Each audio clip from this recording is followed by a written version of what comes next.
All right. Well, hopefully we're back. I think we're back. Tell us in the live chat if you hear and see us. That would be nice. I had to get Twidget back up.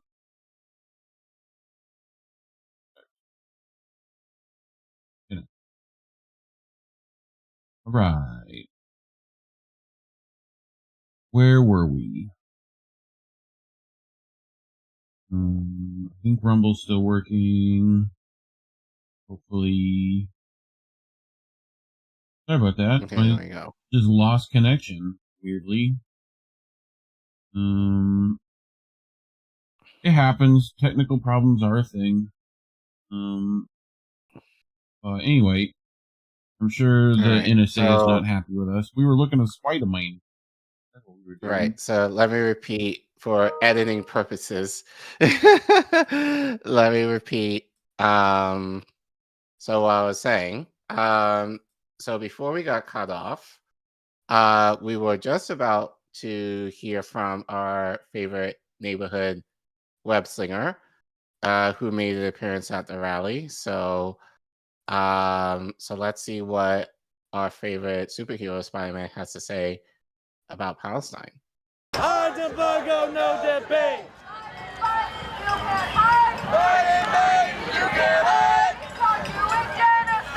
We told you it's genocide. Biden, we can't wait. Biden, we can't wait.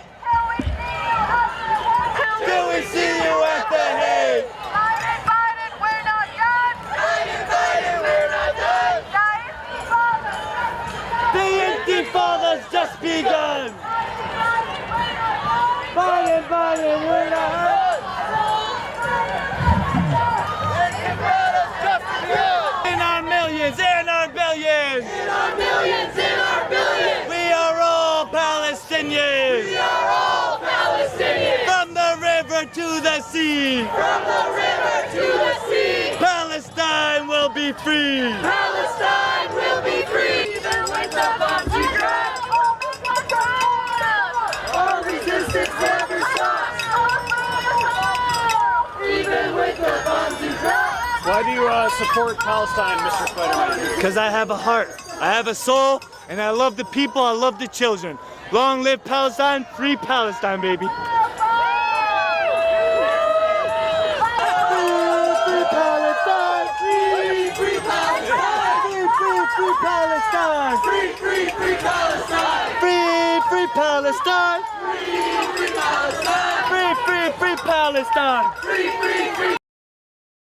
Those one-armed shoulder rotations, good for you, dog. I'll say he was very limber, whoever that was. Yeah, dude. Someone's been doing their calisthenics. So we'll play a little bit more, just to be a little bit more lighthearted with this. So we'll show you some scenes that were recorded while he was there. So we'll play this for about 5 to 6 minutes, Reef. Okay. On the next slide. Yep. So yeah, we'll just check out some footage from Saturday. Can't hear. There's the red line.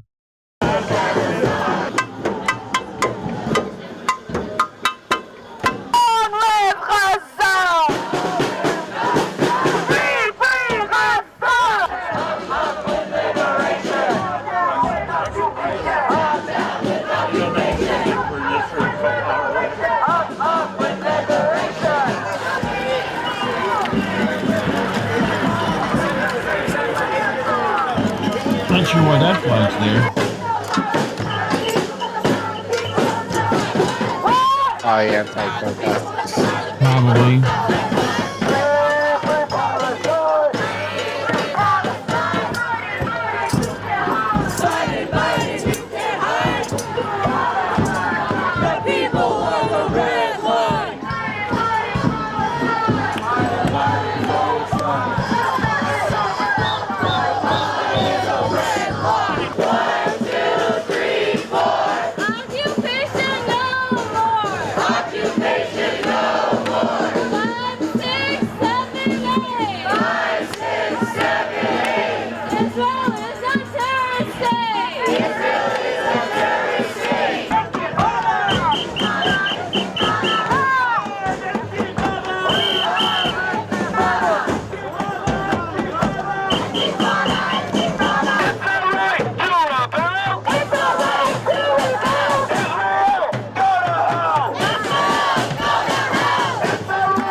There are forces for peace out there, looks like.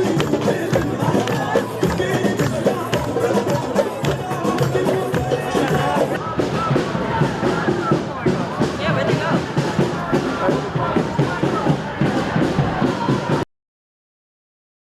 All right. Okay. So we got a little bit of footage. Like I said, Fort Fisher, he recorded a ton. So either follow him on Twitter at Fort Fisher, or you Yep. can go to his YouTube channel at New Share, and you can watch more clips or more of the rally in full if you're interested. So we always want to give shout outs to independent journalists and editors who do the work, and Ford did a lot of it. So A lot of work. please show him some love. So he continued. If not now.org and just Jews for Peace, Yep. Jewish Voice for Peace, held a mourners Kaddish for Rafa outside the White House tonight. Lily Greenberg Call, a Jewish Biden appointee who resigned 2 weeks ago to protest the bombardment of Israel. I think she's made the rounds in mainstream media like within the last couple of weeks. Spoke out. So actually, I'm not going to read all of that because she kind of mentions it in the clip. So let's see what she says at the rally. My name's Lily.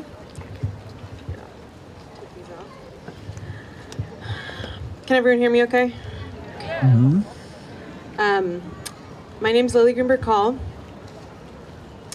Until 2 weeks ago, I was an appointee in the Biden administration. And 2 weeks ago, I resigned from the Biden administration because I could no longer serve at the pleasure of a president who is aiding and abetting the genocide of the Palestinian people with American tax dollars and under the guise of Jewish safety.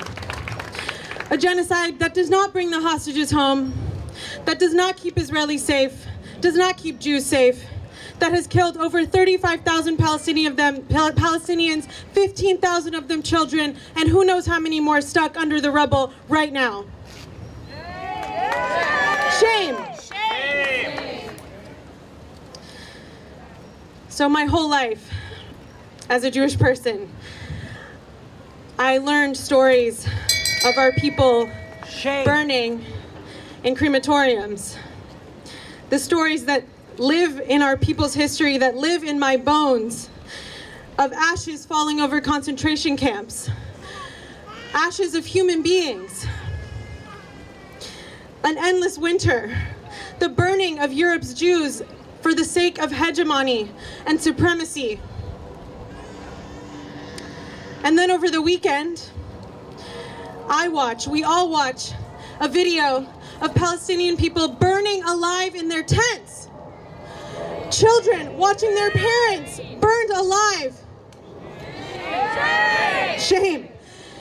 Parents picking up ashes of their children. Shame. And the bombs that doing this are dropped by planes with a Magen David on them, funded by the people in that building, bought and paid for with our tax dollars. Shame. So like I said, if you want to watch the whole thing of Lily's speech, you can go to Fort Fisher's. I think he has it on his Twitter page, so you can watch it in its entirety. But yeah, that just gives, I think, it just a snippet. Like I said, if we went through the whole rally, we would, that in all could be here for a while. Yeah. Well, yeah, that could essentially been our whole episode tonight. But we have other stories we need to do. So, but yeah, but I don't think there's much to say. And I'm not sure if you have anything you want to say, but it just felt, just more the same. Like I reported at the DC rally back in, when was it, in November. We reported on the one that happened, I believe it was in March. So, I mean, one thing I could say is that it's good that these rallies are happening. At least it's gathering people, is kind of helping people to focus on the issue. you know, but that aside, and this kind of leads into my next point, because as I said, we're going to report on the good and the bad, the highlights and the lowlights. So this is probably a low light. Now, unfortunately, this person made her account private before I was able to pull the whole thread. I think she got a lot of hate for Pushback. this tweet because I think she made her account private.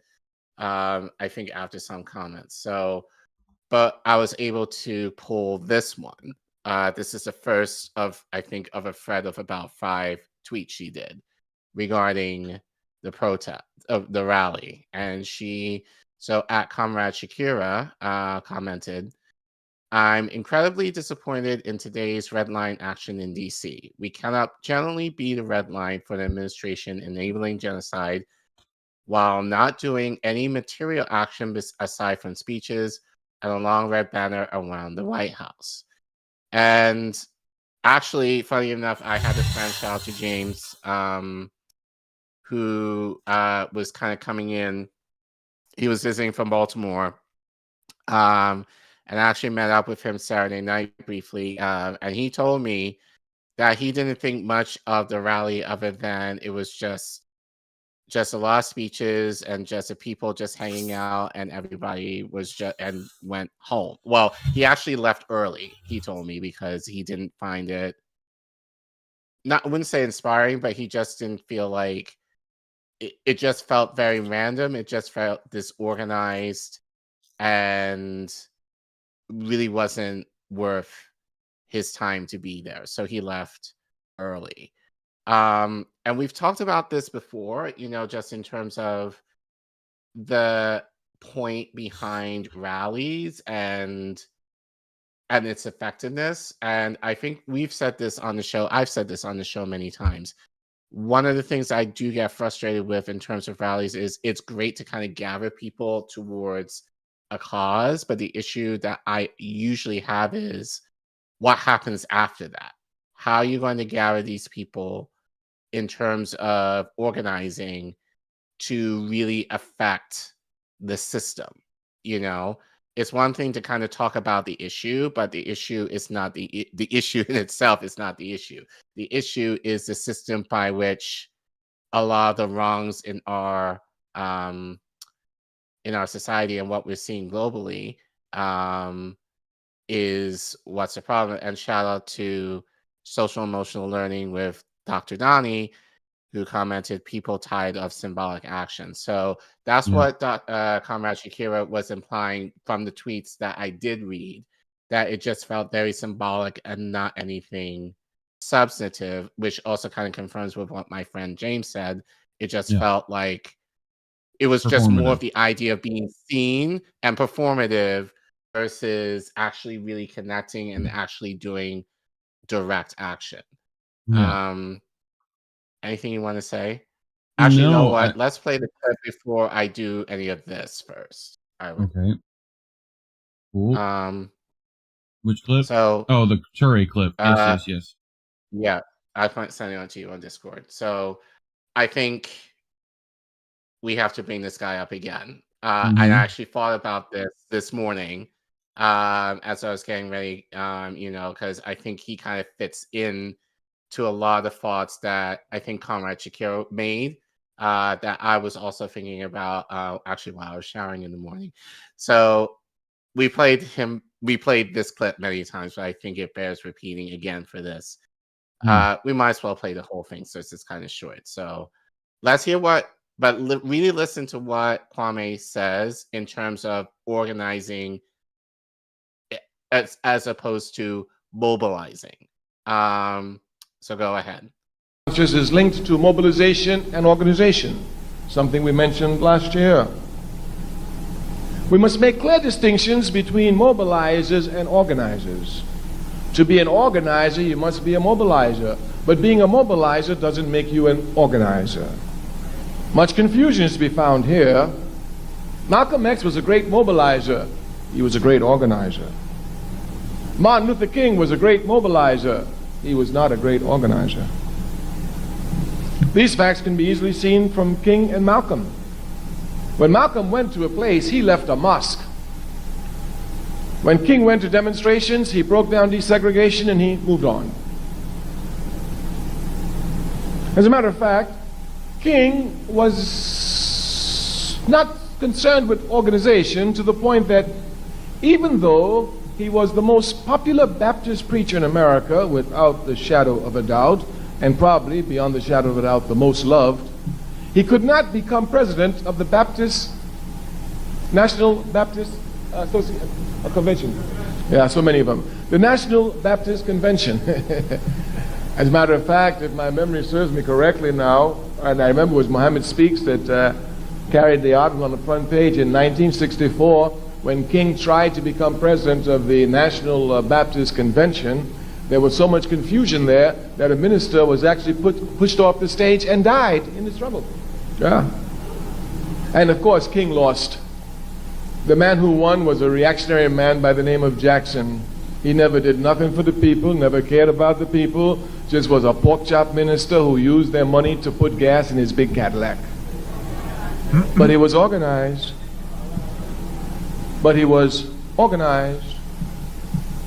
We say that we must come to know the difference between mobilization and organization because the enemy will use mobilization to demobilize us. Mobilization is very easy. Very, very easy. Because since we're people who are instinctively ready to respond against acts of injustice, anytime there's one little act of injustice, we can blow it up and we'll find people who come and make some mass demonstration around it. Miss Sally lost her job. Let's rally. She will get her job back. People will come and rally. So-and-so got kicked out of school because the teacher's unjust. The people will come and rally. They will come to rally at issues. And this is what mobilization does. It mobilizes people around issues. Those of us who are revolutionary are not concerned with issues. We're concerned with the system. The difference must be properly understood. The difference must be properly understood. Mobilization usually leads for reform action, not to revolutionary action. If we would look scientifically at the October 16 million and more march, we would see clearly that this was a mobilized event, not an organized event. We must know clearly the difference between mobilization and organization. One of the characteristics of mobilization is that it is temporary. Organization is permanent and eternal. Clear differences must be made because the unconscious can usually be captured easily around one-issue items, around mobilization items, but it's hard to catch them around organization. But these unconscious must be brought to organization. We must transform mobilization to organization. We say the enemy will come and use mobilization to demobilize us. Many brothers and sisters who've been to the million and more march will say to you, I was there. Well, what are you doing today, my sister? I was there.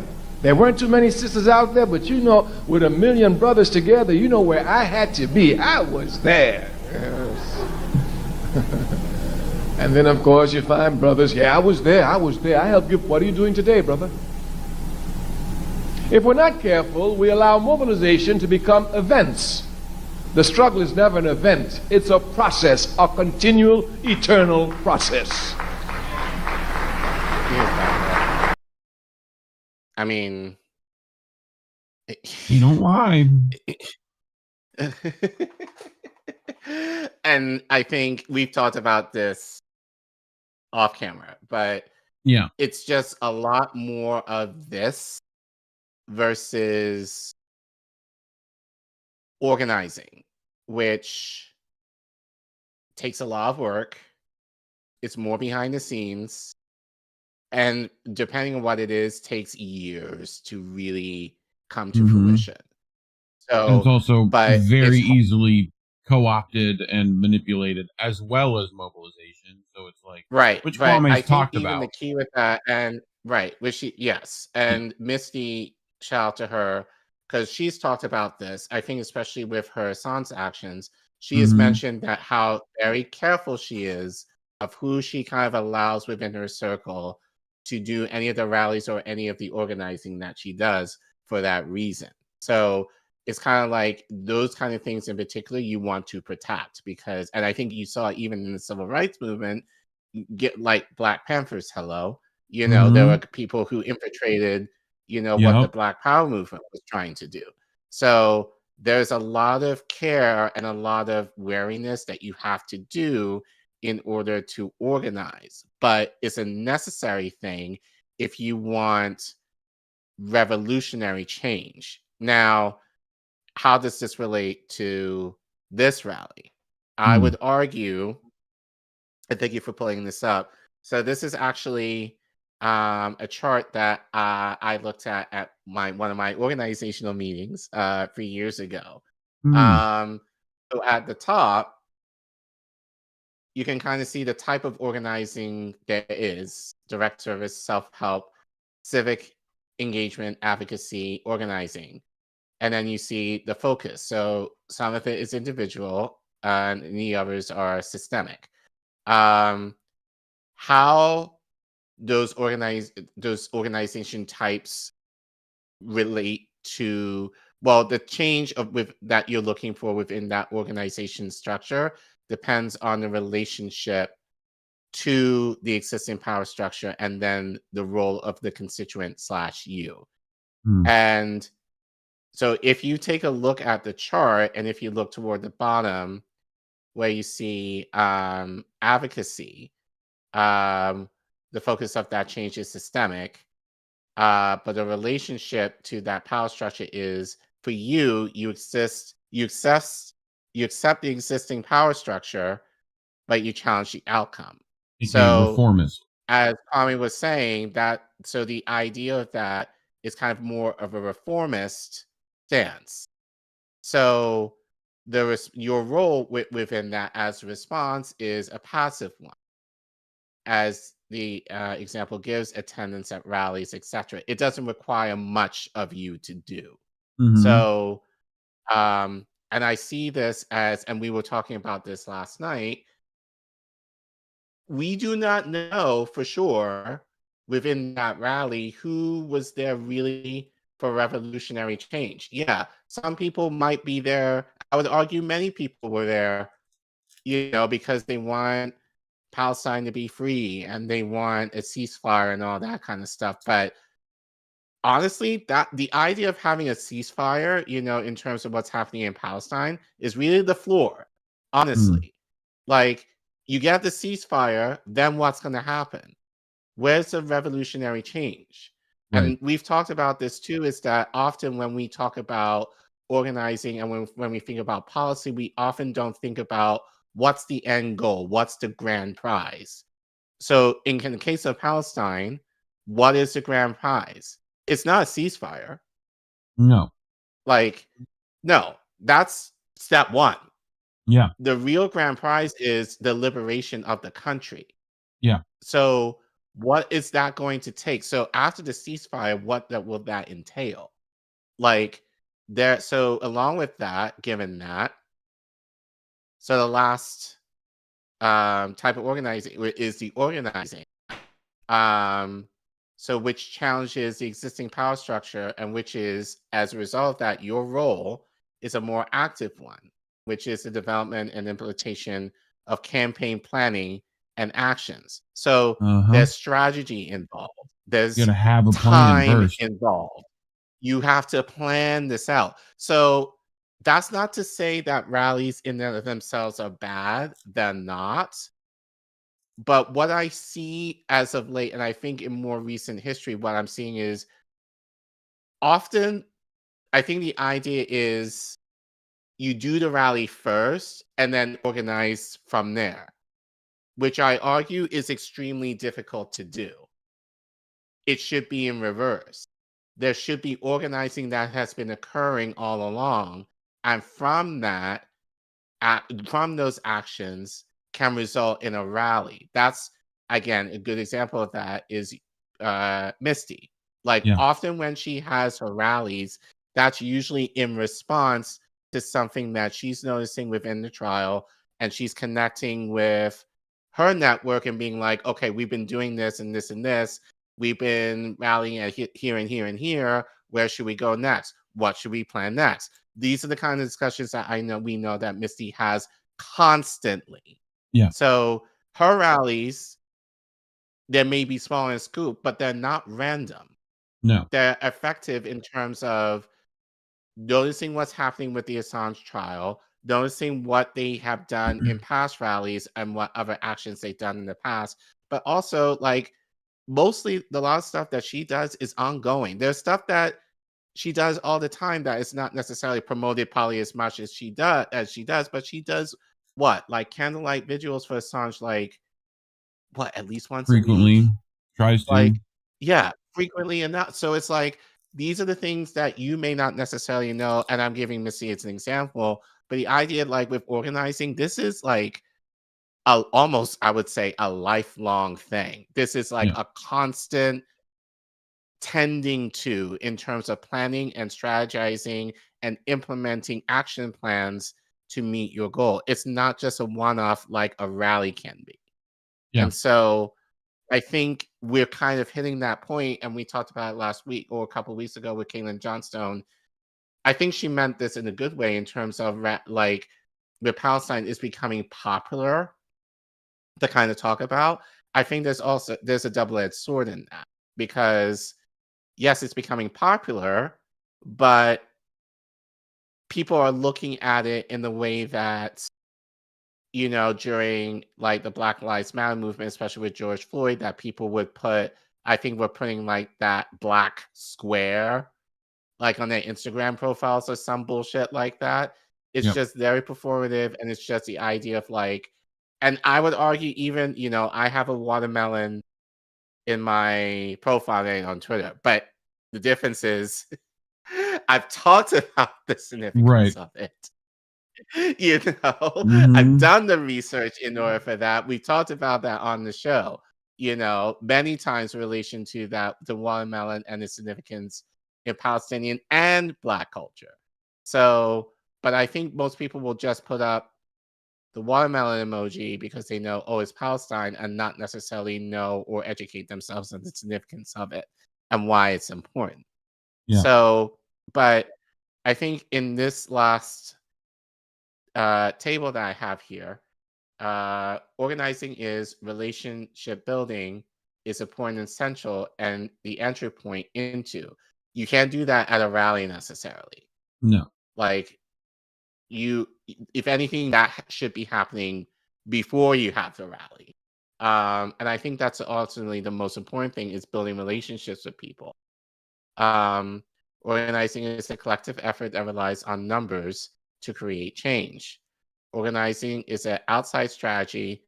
Civic engagement is inside. Organizing has a longer term focus. Again, it's the idea of like, what's the end goal? What's the grand prize of what you want? Like a lot of that stuff, especially when you're dealing with policy, is going to take time and years to develop and really put into fruition. Organizing is about demanding power, not accommodation or access.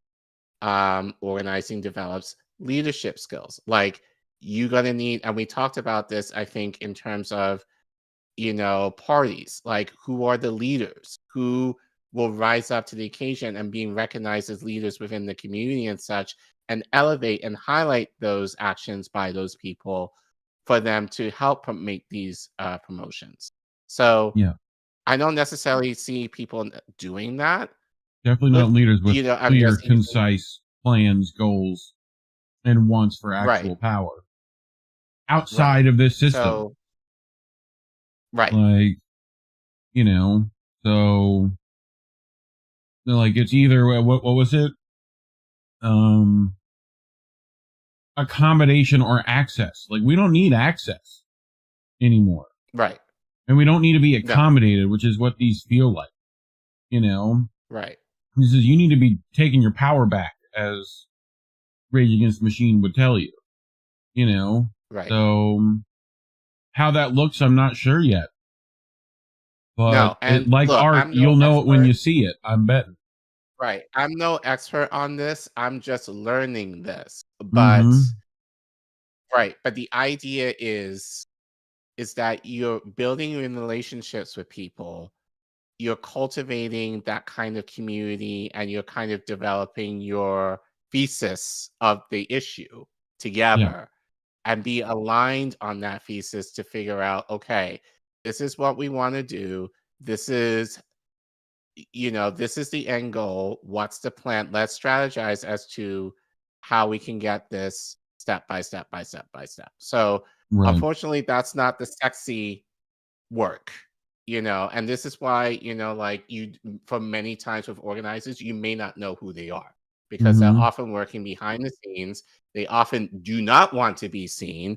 Yeah. They're often in the background wanting to elevate other people in order for them to kind of make the message, especially if they're more charismatic, to make the message more apparent to a larger group of people slash, Right. the your audience.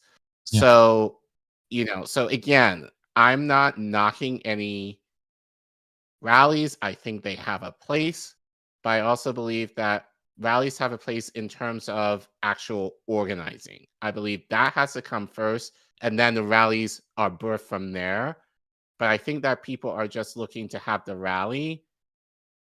But then the idea, and even as Kwame has said, you'll be hyped up for a day and then you just sit down. Like you can't, you can't build that energy off of like one-offs. Right. You need to build something, consistent. So hopefully, like I just wanted to kind of show that in terms of, it's hard because I get why people want to do it. I think people are kind of desperate, for doing something. And, it does make a difference, especially if mainstream media is able to report on these issues and kind of give a highlight to them. But we also have to think about this in terms of a long haul fight. Like the idea of the liberation for Palestine or any country for that matter is going to take a long time, So I think the reality is, are people willing to make that investment for the long haul? And how can we build that community with people that are willing to walk alongside you, so that you happen and then have that change happen to the full, like not compromising on as half measures or like sidestepping in order for politicians to get the kind of win that they need versus what you're demanding from them and them actually giving it to you. Right. Well, Anything more you want to add before? no, I think it's Thank you. like conflicted a little bit because I do feel like this is useful. It's just to what end? I'm the first one to talk about the difference between organizing and just outreach. So I just don't know how they get power back at this point. Right. Like because the more you try to take power, the more they will enact fascism. So it's kind of a double-edged sword on that. Like, yes, you have to win the means of democracy, but I don't know if they're going to let you do that yet. So no, but I think no, they're not going to let you do that yet. But that's why it has to come from the outside. Yeah, I think that's apparent. Is that, and we made this point, is that you can't expect the powers that be to just give you the power. They're not going to. And even if they let you in, it's basically you have to play ball by their rules. Yeah. So you have to kind of succumb to the pressure of, following them, and then you're being corrupted yourself. So the idea is that if you're outside the game, you're able to better, but mostly protect what you're trying to cultivate in terms of revolutionary change.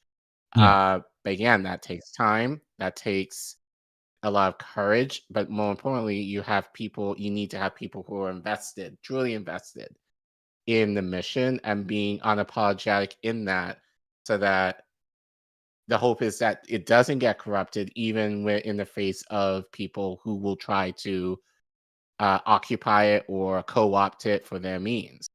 So, yeah. But I think we definitely need to, especially in independent media, it's just very easy just to kind of fall behind a person who says the right policy or talks in a way that it's like, oh, they're talk about this, so it's not that other person, but rather, what are the systems in place on the ground that are able to kind of help cultivate some of these revolutionary actions that we want to see on a smaller scale. Like, Yeah. you need to have some wins. And the problem with the left is we haven't had any wins. Like, we've been so down out and defeated that right now we're basically arguing now of like how to move forward, which we really should not be, Yeah. But it's the idea of like, okay, what do we need to do to kind of get a little win on a smaller scale and build that out to other places so that people can be inspired, and that can cause some movement building in terms of actually bringing something to a rally and kind of saying, this is what we did, this is what we're able to accomplish. How can we maximize that win on a larger scale that will kind of threaten the establishment? So those are the conversations that I hope within the space that we have. Hopefully, after this election, people might be a little bit more serious, but agreed. Who knows? Yeah. But anyway, so thank you guys for letting me go off on that sermon for a bit. But if you want to help us out, in terms of financial donations, like we say, always take care of your families, your neighborhoods, your communities first.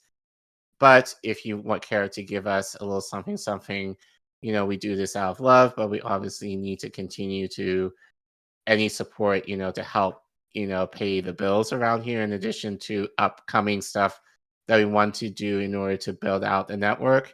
You can go to ko-fi.com/Indie News Network, or you can scan the QR code on your screen and make a donation via Ko-fi that way. You can also, go to our Patreon and all our other links, which will be in the description of any way else you can support financially. Also, don't forget to like and subscribe to us. Be sure to make a comment. We do read them all. And help us get to 2K. I think the last time I checked, thanks to, Indie being on Hardlines, we actually got, I think actually maybe less than that. I think 13 right now. So we're 13 subs away from 2K. So yeah, I would try. Let's see if we can get free tonight, so we can be at 1990. Yeah. The year I was 10 years old. You weren't even born yet. Nope. Nope. You weren't even fought yet. So I'm gonna get to 93, bro. Right. And yeah, thank you guys for your support, and thanks for watching. Yeah. All right. Apparently Rockfin is just broken this week. No. Like Indy was having issues, we were having issues. People just literally can't watch on Rockfin, but they're on Rumble, so that's nice. You're wondering how to share on Rumble. If you hit the little free dot menu next to comments, you can hit that share button there. They kind of hide it a little bit. But otherwise, go on Rumble, get in the chat, do the things. So I'll link that in live chat for people. If they want to support us on other platforms. But in other news, Collin, how long do you think we've been in Ukraine for? How long do you think we've been meddling around in that region of the world? Well, you can make the argument. Well, honestly, I'm seeing the title. So, yeah, that does help. But, yeah,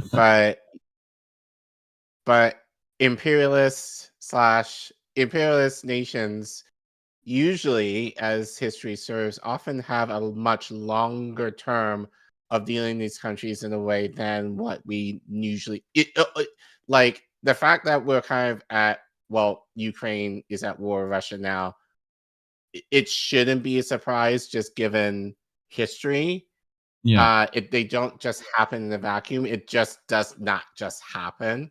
So, but yeah, I'm sure you got some history for us that people do not know about. Yep. You're going to learn today. So Joe Loria in Consortium News writes, using Ukraine since 1948, the U.S. has staged operations with extremists from Ukraine to undermine Russia for nearly 8 decades. It's led us to the doorstep of nuclear annihilation. Joe, what do you mean, Joe? Well, Joe tells us the United States has for nearly 80 years seen Ukraine as the staging ground for its once covert and increasingly overt war with Russia. After years of warnings and after talks since 2008 of Ukraine joining NATO, Russia fought back 2 years ago with neither side backing down. Ukraine is increasingly becoming a flashpoint that could lead to nuclear war. The West thinks Russia is bluffing, but its doctrine states that if Russia feels its existence is threatened, it could resort to nuclear arms. Instead of taking these warnings seriously, NATO is recklessly opening corridors for a ground war against Russia in Ukraine. France says it's putting together a coalition of nations to enter the war, despite Russia saying French or any other NATO force was fair game. In Paris the other day, Joe Biden said Russia wants to conquer all of Europe, but can't even take Kharkiv. It's this kind of inflammatory nonsense, combined with allowing Ukraine to fire NATO weapons into Russian territory, that is imperiling us all. The danger started building up many years ago, but is now reaching a climax. The U.S. relationship with Ukraine and its extremists to undermine Russia. Where's that coming from? Sorry. To undermine Russia began after the Second World War. During the war, units of the Organization of Ukrainian Nationalists, OUN-B, took part in the Holocaust, killing at least 100,000 Jews and Poles. Mykola Lebed, a top aide to Stepan Bandera, the leader of the fascist OUN-B, was recruited by the CIA after the war, according to a 2010 study by the U.S. National Archives. Lebed was the foreign minister of a Banderite government in exile, but he later broke with Bandera for acting as a dictator. The U.S. Army Counterintelligence Corps termed Bandera, quote, extremely dangerous. It said he was looked upon as the spiritual and national hero of all Ukrainians. Instead of Bandera, the CIA was interested in Lebed. Despite his fascist background, they set him up in the office in New York City, from which he directed sabotage and propaganda operations on the agency's behalf inside Ukraine against the Soviet Union. So here it is. Here's the documents of Alan Dulles asking U.S. immigration to allow Lebed re-entry to U.S. despite a murder conviction. Okay? So the U.S. government study says CIA operations with these Ukrainians began in 1948 under the cryptonym Cartel, soon changed to Aerodynamic. Lebed relocated to New York and acquired permanent resident status, then U.S. citizenship. It kept him safe from assassination, allowed him to speak to Ukrainian emerged groups, and permitted him to return to the United States after operational trips to Europe. Once in the United States, Lebed was the CIA's chief contact for Aerodynamic. CIA handlers pointed to his cunning character, his relationship with the Gestapo and Gestapo training, and the fact that he was a very ruthless operator. The CIA worked with Lebed on sabotage and pro-Ukrainian nationalist propaganda operations inside Ukraine until Ukraine's independence in 1991. This kind of historical context and analysis, please donate to Consortium News for their Spring Fund Drive, which I've actually linked Consortium News' donation drive link in our description below. We use them a lot here on INN. Good work. So please go support them as well if you can. But Collin, any thoughts? That was the thought sound in your head. Ding! I mean, again, it's just the idea of like we meddle with other countries for political and I would argue financial interests, and often it happens over the course of several years, and then something happens that the other country is like, you fuck around, you find out, and then we're just kind of like, oh my god, like attack, like all this stuff is, like all that bullshit. So, I think to be fair, like, Aaron, I feel like I remember Aaron and Max from the Raid Zone kind of talking about this. Yeah. Like giving kind of like the history way back, like about a couple of years ago now, but obviously, Max and Aaron are like Russiagators and shitheads and whatever. Yeah, but anti-Semitic. Right. But again, given history, there's always, nothing just happens in a vacuum, and nothing just happens just like in seconds. Like, yeah, usually stuff like this happens over the course of years, in certain cases centuries, before things pop off. So it's not surprising that we've had dealings with Ukraine really as long as Israel at this point. Mm-hmm. Yeah, right after World War II. This is right. Like Nazi scientist stuff, right? It's like we bring them here, they build our whole organization to go to the moon.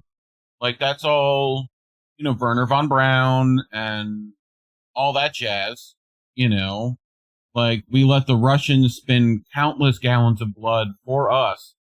We steal as many scientists as we can and run off with the goods, and then we compete with them for like 4 decades.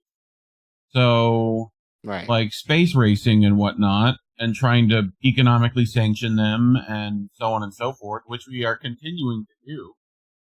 Right. But, this is more of this kind of like, cloak and dagger subterfuge stuff that no one really knows unless you read all the fine print, so it's, no one knows this kind of stuff. No one knows about the coup 9 years ago or the bombing of the Donbass or any of that stuff. And you bring it up, they call you conspiracy theorist. So, this is what happens when people tell the truth anymore. So it's why YouTube has demonetized us. So if you want to donate to us as well as Consortium, you can do that at ko-fi.com/IndieNewsNetworks in the QR code on your screen, or if you're in that live chat, press !donate, super chat that way. If you can't give monetarily, we get it. Times are tight. Just like and subscribe, hit the share button, leave comments. I think that actually does help us. As much as YouTube likes to suppress us, doing these things hopefully helps fight back against that system. So, if you haven't subscribed already, please do so. Help us get to 2K. Otherwise, thanks for watching. All right. Short story, I know. You're about to do this one, but I'm just gonna go check Rumble real quick. They actively killed human hope by suppressing art. Please buy me a piano or snare drum, whichever musician. I think either someone hated you or hated me that they unsubbed.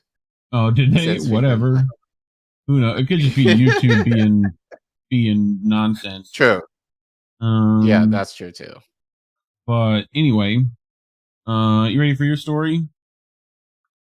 Yeah. So over the week, I guess it happened over the weekend. But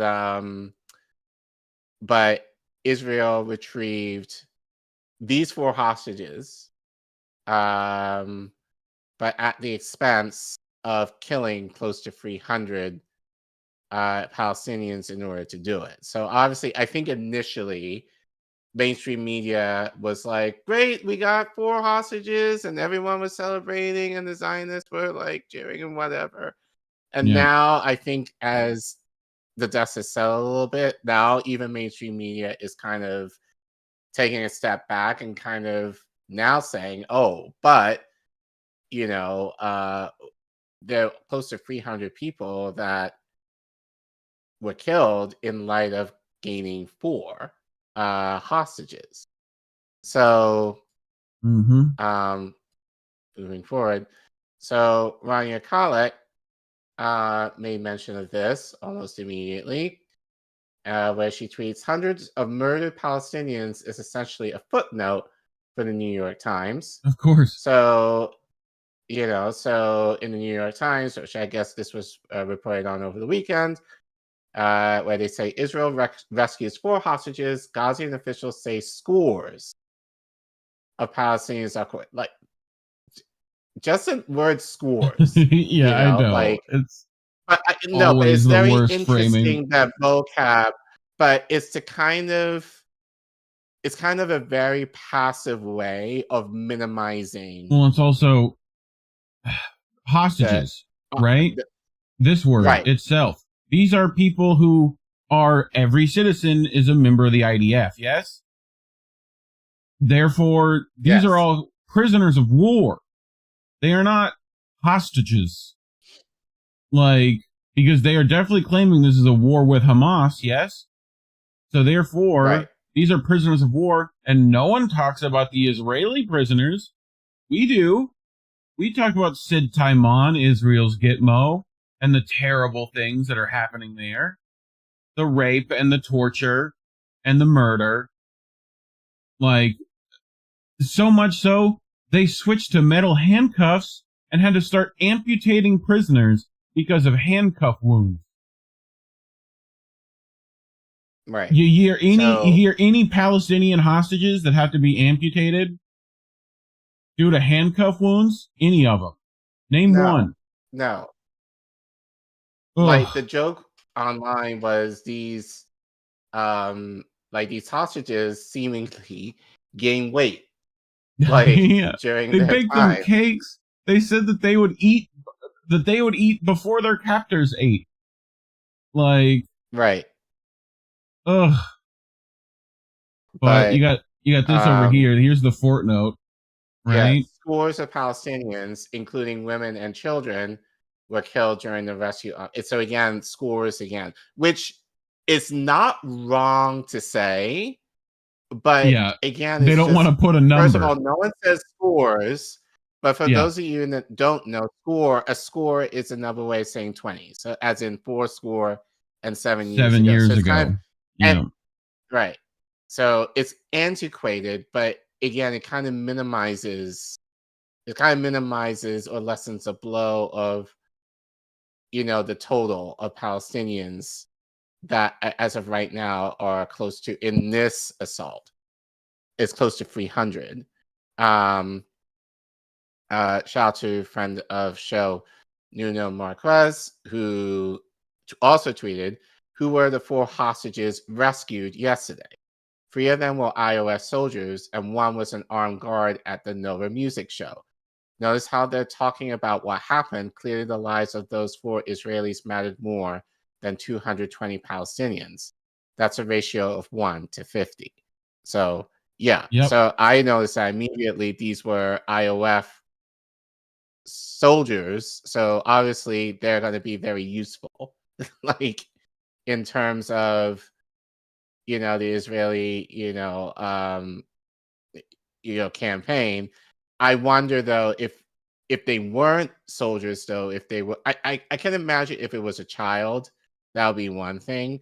But if it was just a regular schmegular person who wasn't in the IOF, if they would be getting this amount of attention, with the one woman in particular getting a lot of attention. I think her name is from what I heard, if any of them voice any like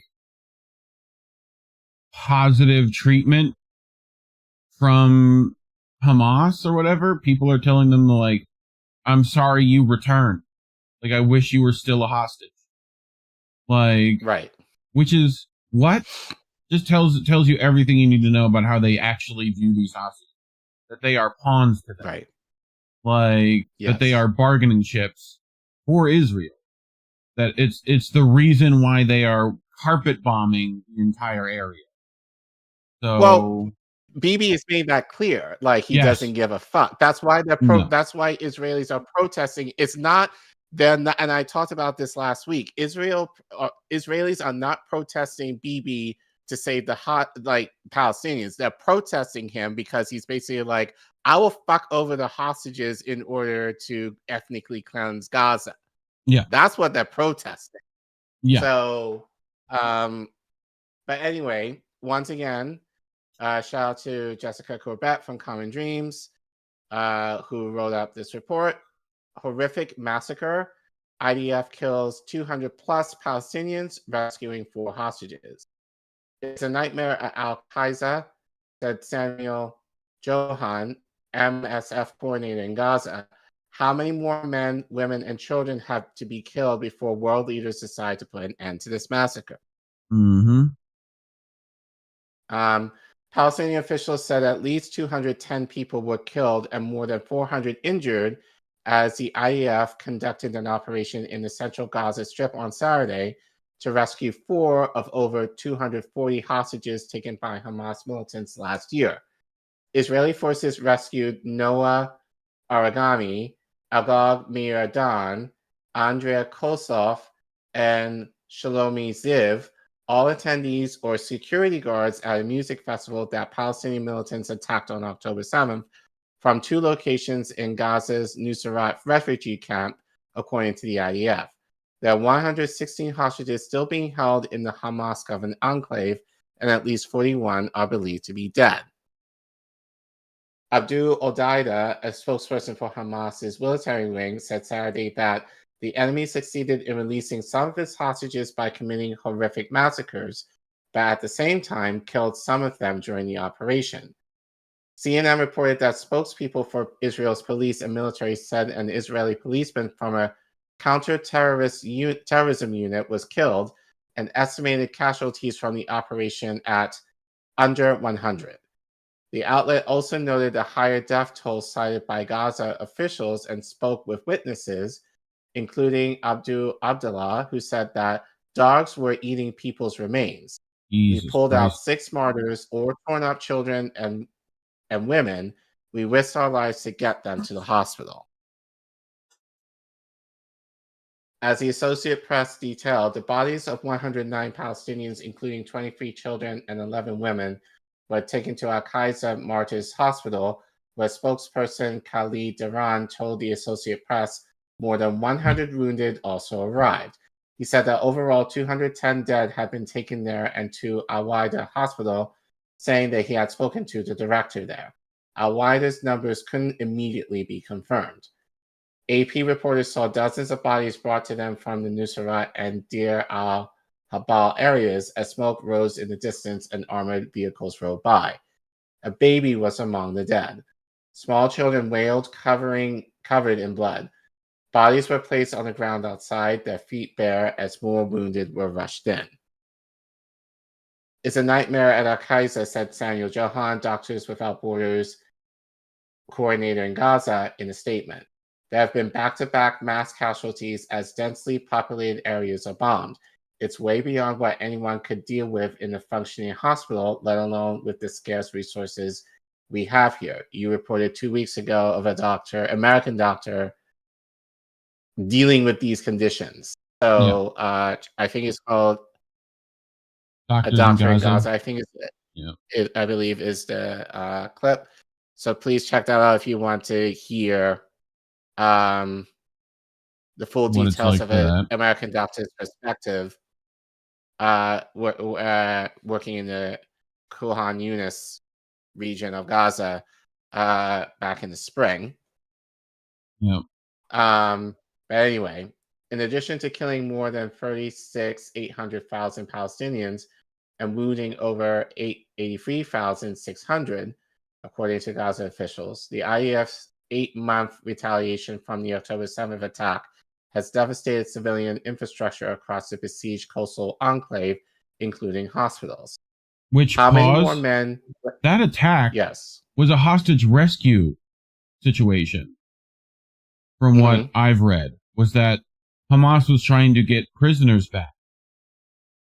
And they ended up taking a lot more hostages than what they originally planned to do. So, which the UN just said that there's been no accounts of mass rape, which is still going around as propaganda. even though it's be thoroughly debunked. But yeah, I just find the hypocrisy funny that attack to get hostages back from Israel was terrible and should never be done again, and it's their 9/11. And yet they are willing to carpet bomb an entire country to get theirs back, and that's fine. Right. So we're going to get to that later in another context, but yeah. How many more men, women, and children have to be killed before world leaders decide to put an end to this massacre? Johan asked amid ceasefire and hostage negotiations mediated by Egypt, Qatar, and the U.S., which has provided weapons and diplomatic support for Israel Prime Minister Benjamin Netanyahu's war, despite nationwide protests, including on Saturday, which we just reported earlier tonight. Yeah. Corinne Hustler, an MSF medical referent, shared an audio recording about her experience at Al-Kaiser's emergency department Saturday afternoon. Total chaos inside the entire emergency room was completely packed with patients on the floor coming in from the bombings in Nusrat. There were hundreds of patients, and we did whatever we could to stabilize them. And thank God we were able to refer a bunch of patients to Nasir Hospital as well as IMC Field Hospital that's not too far away from here. Despite the fact that the place was completely overwhelmed, it did an amazing job, Hustler continued. There is nothing at all that justifies what I saw today. Nothing. These children, the 3-month-old, the 7-year-old, the 12-year-old that died, the 25-year-old man, the 78-year-old woman, all who have horrendous injuries. Why did they deserve this? And why is the world looking on in silence? To what level of horror do we need to go before we finally do something, before we finally tell Israel that this is not acceptable? Chris Hook, MSF medical referent at Nasir Hospital, shared an audio update from there saying that we received, coming close to now, about 50 badly injured patients. There's people with multiple major open fractures on their limbs. We got several unconscious children who are trying to be escorted through CT scan and onto extensive care. A few very bad burns have come through, and already 4 or 5 people who require chest tube insertion and things like this for major injuries to the chest, he said, explaining that the hospital has a limited ability to perform CT scans, a shortage of painkillers, and a full intensive care unit. More patients are arriving. It's a serious mass casualty incident that's occurring right now. Council on American Islamic Relations National Executive Director Nihad Awad said in a statement Saturday that we strongly condemn the Israeli government's horrific massacre at Nusrat refugee camp, where Israeli forces, some hidden in a humanitarian aid truck, reportedly slaughtered at least 200 Palestinian civilians while freeing 4 Israeli hostages who could have and should have been safely released months ago as part of a ceasefire agreement that Benjamin Netanyahu keeps torpedoing so that he can continue the genocide and stay in office. The Biden administration must be transparent about any involvement in this massacre, however, any Americans were in the units that were carried it out, Awad added. The administration also must stop funding these daily incidents of mass slaughter and instead use American leverage to stop the genocide, free all hostages and political prisoners, and end the legal occupation of Palestine that lies at the root of the violence. Well, here, before you get to Sababisabs, I got a little video that I found the other day from another surgeon. Okay. It's short. Gaza, the Sydney surgeon is still coming to terms with what he witnessed. I went thinking, oh, when I come back I'm going to be perfectly fine, but it's actually taken a lot to get over. You can't get past these memories. Dr. Adesamili says many patients at Al-Aqsa Hospital were dying in terrible pain. So we would be doing these horrific surgeries where you've amputated legs and explored people's abdomen and opened their chests, yet they don't have adequate analgesia to be able to cope with afterwards, and they'd be on simple Panadol. So it was heartbreaking seeing them in agony. And he can still hear the sound of parents wailing after losing their children. I don't think there was a day that went by that I didn't see children dying. But the trauma he saw was more than just physical. Dr. Scarlett Wong supported thousands of unaccompanied children in Gaza, now made orphans. The first trauma is that they're under bombardment and they're being killed, and they're seeing their family and loved one killed by bombs and by quadcopters. The second trauma is that nobody's doing anything about it, that they now know that the whole world knows, and yet no one is stopping it. For Dr. Moder El-Beiruti, the horrors have become hard to describe. Given the nature of those blast injuries, most people will be dead on arrival. The others will be with devastating injuries that we in medicine call non-survivable injuries. There's certain types of trauma therapies where you actually need, your limbs to be able to do that therapy. It involves like hugging yourself. There are lots of children out there who can't even do that therapy, and that was really challenging to think about because they literally have no way to comfort themselves. On Friday, the IDF said more than 250 humanitarian aid trucks were transferred into Gaza. But the UN warns the amount of aid entering has dropped by 70% since Israel began its operation in Rafah, and at least 500 trucks a day are needed. It's unfathomable to think that there's children dying of starvation 2 kilometres away with all this food that's rotting just outside, and we're letting this happen. All 3 doctors say they saw hundreds of trucks. I mean, I feel like that fits in there, right? Yeah. Ugh. So, Sababe Sabs. The U.S. government is showing you they value Israelis over Palestinians, and every now and then Biden will make a speech to say we must protect civilians, but this is just a game. It's a political ploy to convince voters that he's trying, when in reality, he's not. So we've seen the craziness that Zionists have been displaying online to kind of justify what's been going on.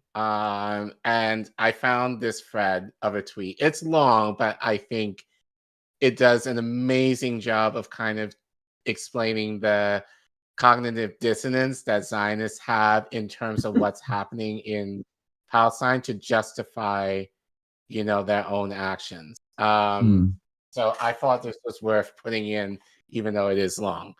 So shout out to Raphael Minoun at RafMin for tweeting this out. So to most people, the idea of killing dozens, perhaps hundreds of innocent civilians to free 4 hostages is absurd. How could anyone who has any respect for life celebrate such an operation? Here are the mental gymnastics that allow so many Israelis to justify so much killing. 1. We can't trust the number of deaths. They are released by Hamas, and Hamas cannot be trusted. 2. Even if the number of people killed in the operation was true, but it's not true because Hamas, most of those killed were probably terrorists. 3. Even if a large number of those killed were children, we can't know for sure that they weren't terrorists. Anyone above 14 can carry a weapon and fight for Hamas. 4. Hamas hides itself among the civilian population and uses human shields. If civilians die when Israel does what it needs to do to protect itself, it is Hamas's fault. 5. Israel does everything it can to protect civilians using more precautions than any other armies in the world. Look up, knock on the roof. When there are many civilian deaths, it means there really was no other way. 6. Civilian deaths are unfortunate, but Palestinians in Gaza shouldn't have elected Hamas as their representative in 2006. Many still support Hamas today and express support for October 7th. 7. Hamas is a genocidal jihadist group that will stop at nothing until it kills all Jews. Hamas said it would do many more October 7th. Israel doesn't have a choice but to do everything it can to destroy Hamas, even if it results in unfortunate innocent deaths. 8.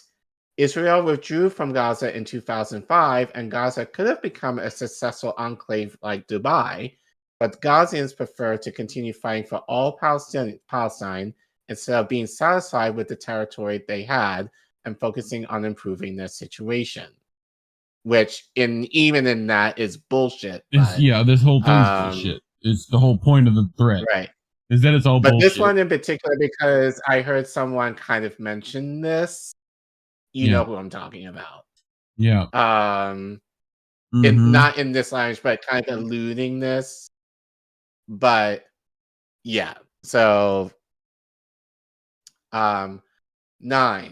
Palestinians have turned down Israeli peace offers time and time again and can only blame themselves for the situation they are in. 10. This is war. The death of innocents is tragic, but it is war and we cannot avoid it. 11.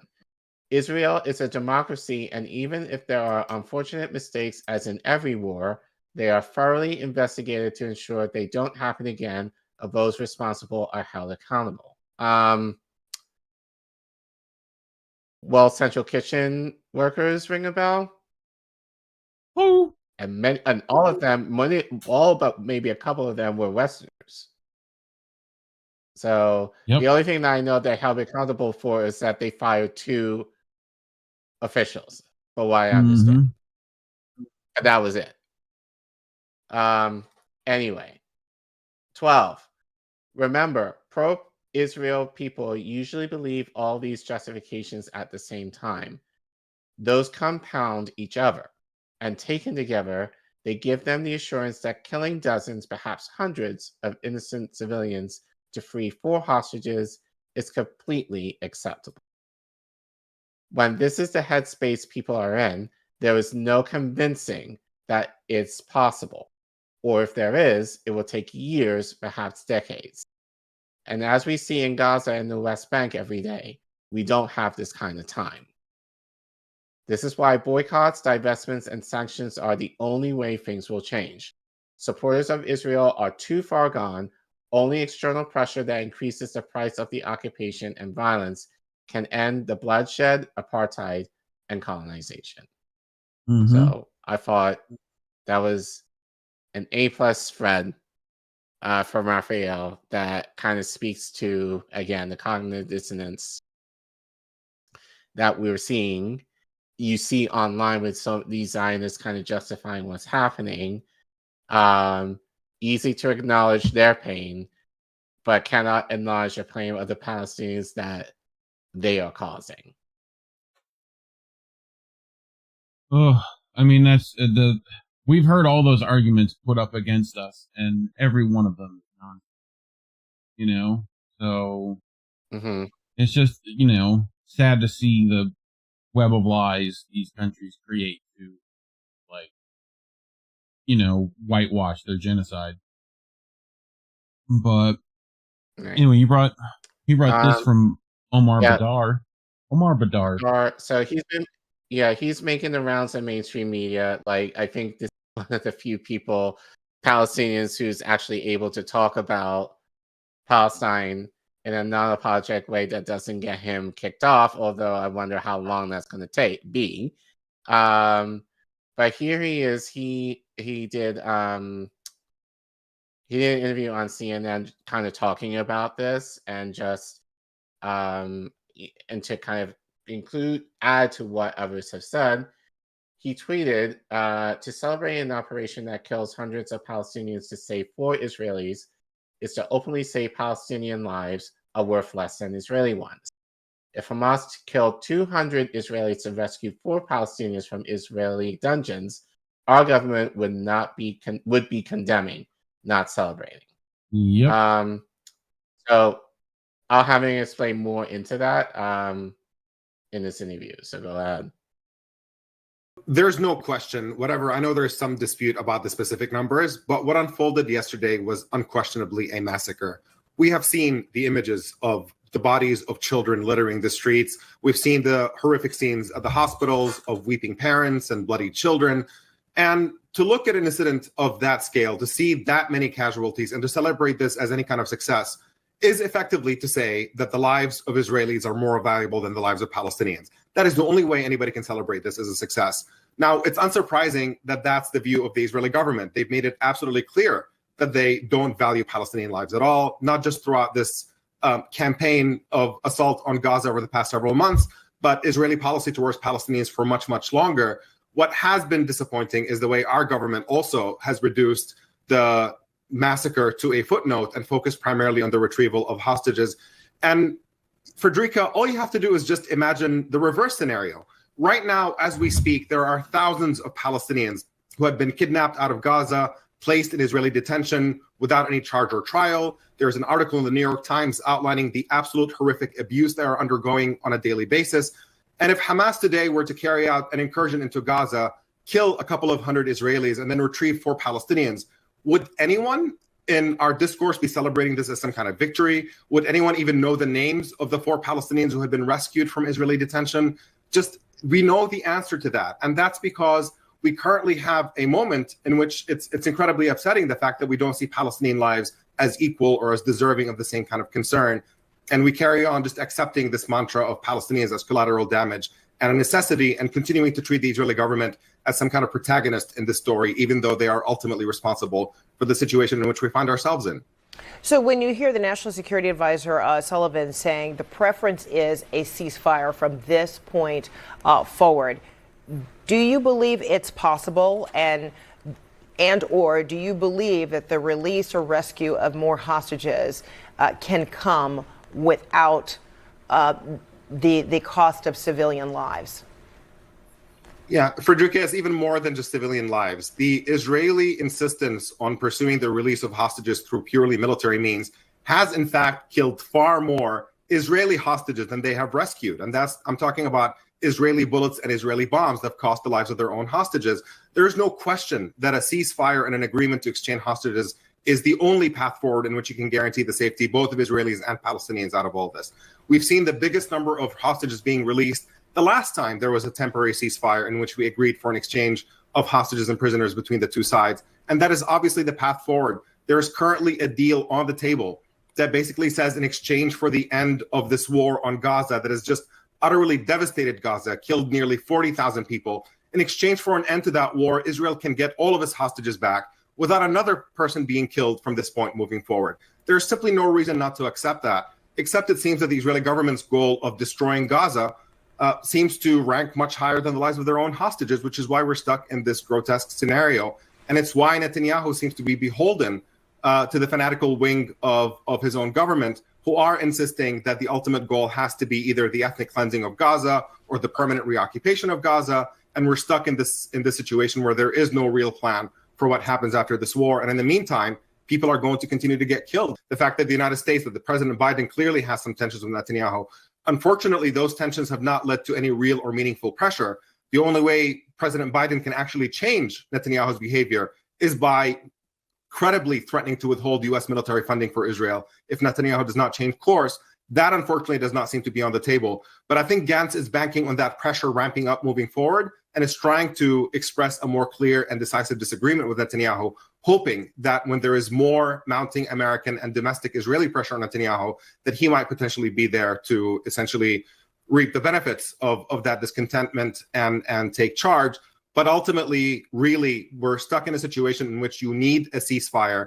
That ceasefire can only be brought about through American meaningful pressure, and that has to mean that America cannot continue just providing unconditional military funding, knowing how these weapons are being used, knowing that every major human rights organization in the world is describing Israeli bombings in Gaza as indiscriminate, as costing too many civilian lives. That is not something that the United States should be complicit in. It's really way belatedly about time to say that we have to put an end to that kind of support in order to achieve that meaningful change, regardless of what Israeli prime minister happens to be in charge when that change comes about. I mean, she seems surprised and like she had never heard that opinion before. Her whole face was like this the whole time. It was just like...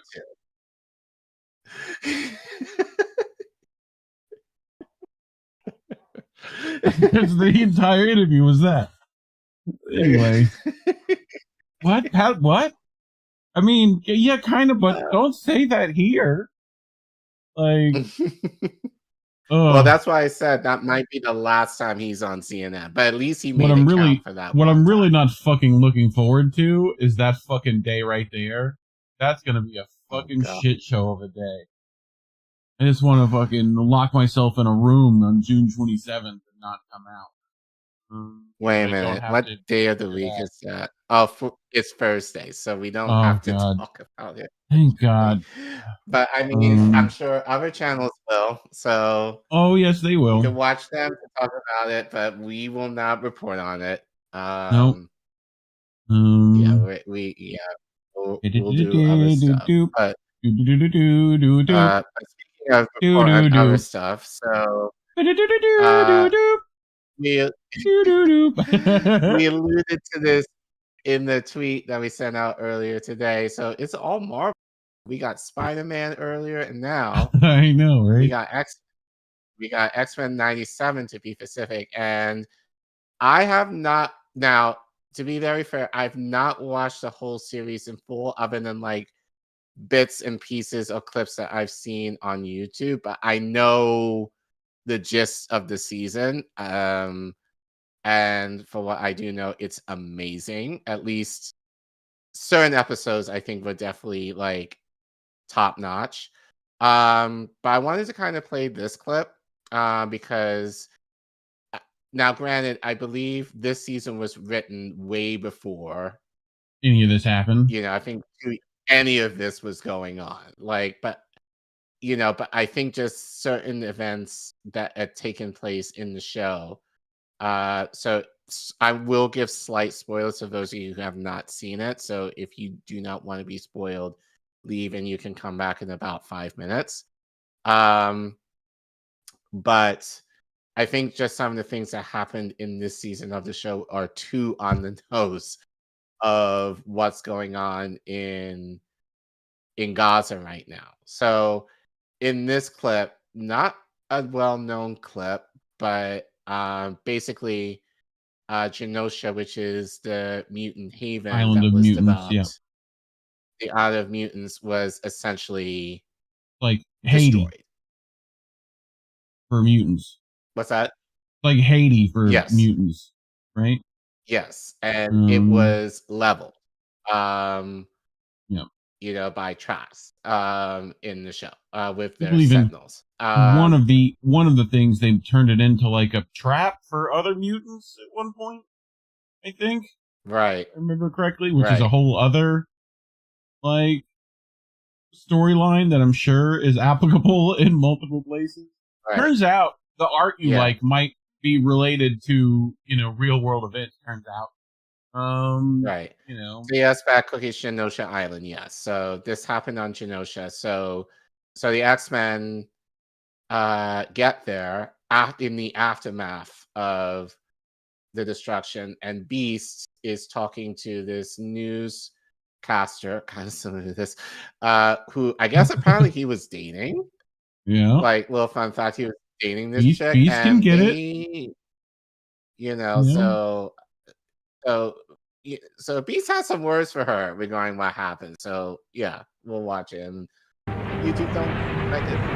Yeah, don't do that. Don't do that. This is obviously within fair use, and if you take it down, I'm gonna come after you. I'm gonna find you. I have the skills. All right. Like, do not make me call Liam Neeson. All right. Don't make me do it.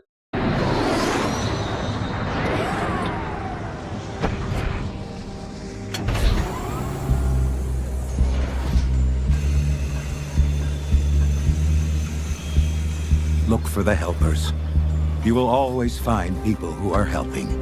The ever-affable Mr. Rogers. Teams haven't risked clearing the Citadel. Too unstable. Jean and I can handle it. Rest of you go show humanity that the X-Men are here to stay. Stellar work, Amelia. Triage dies down when the dead stay dead. When we first set up and the injured started flooding in, bad things happen. Everyone wants to be a survivor, but when you actually see one fresh off the belt, a survivor is the last thing I'd want to be. Dr. McCoy. Hank. Oh, this place. I'm so sorry. I'm heartened to know that it is you who will bear witness to what happened in Genosha. The death of a dream. Walk with me. Would you like that? Please.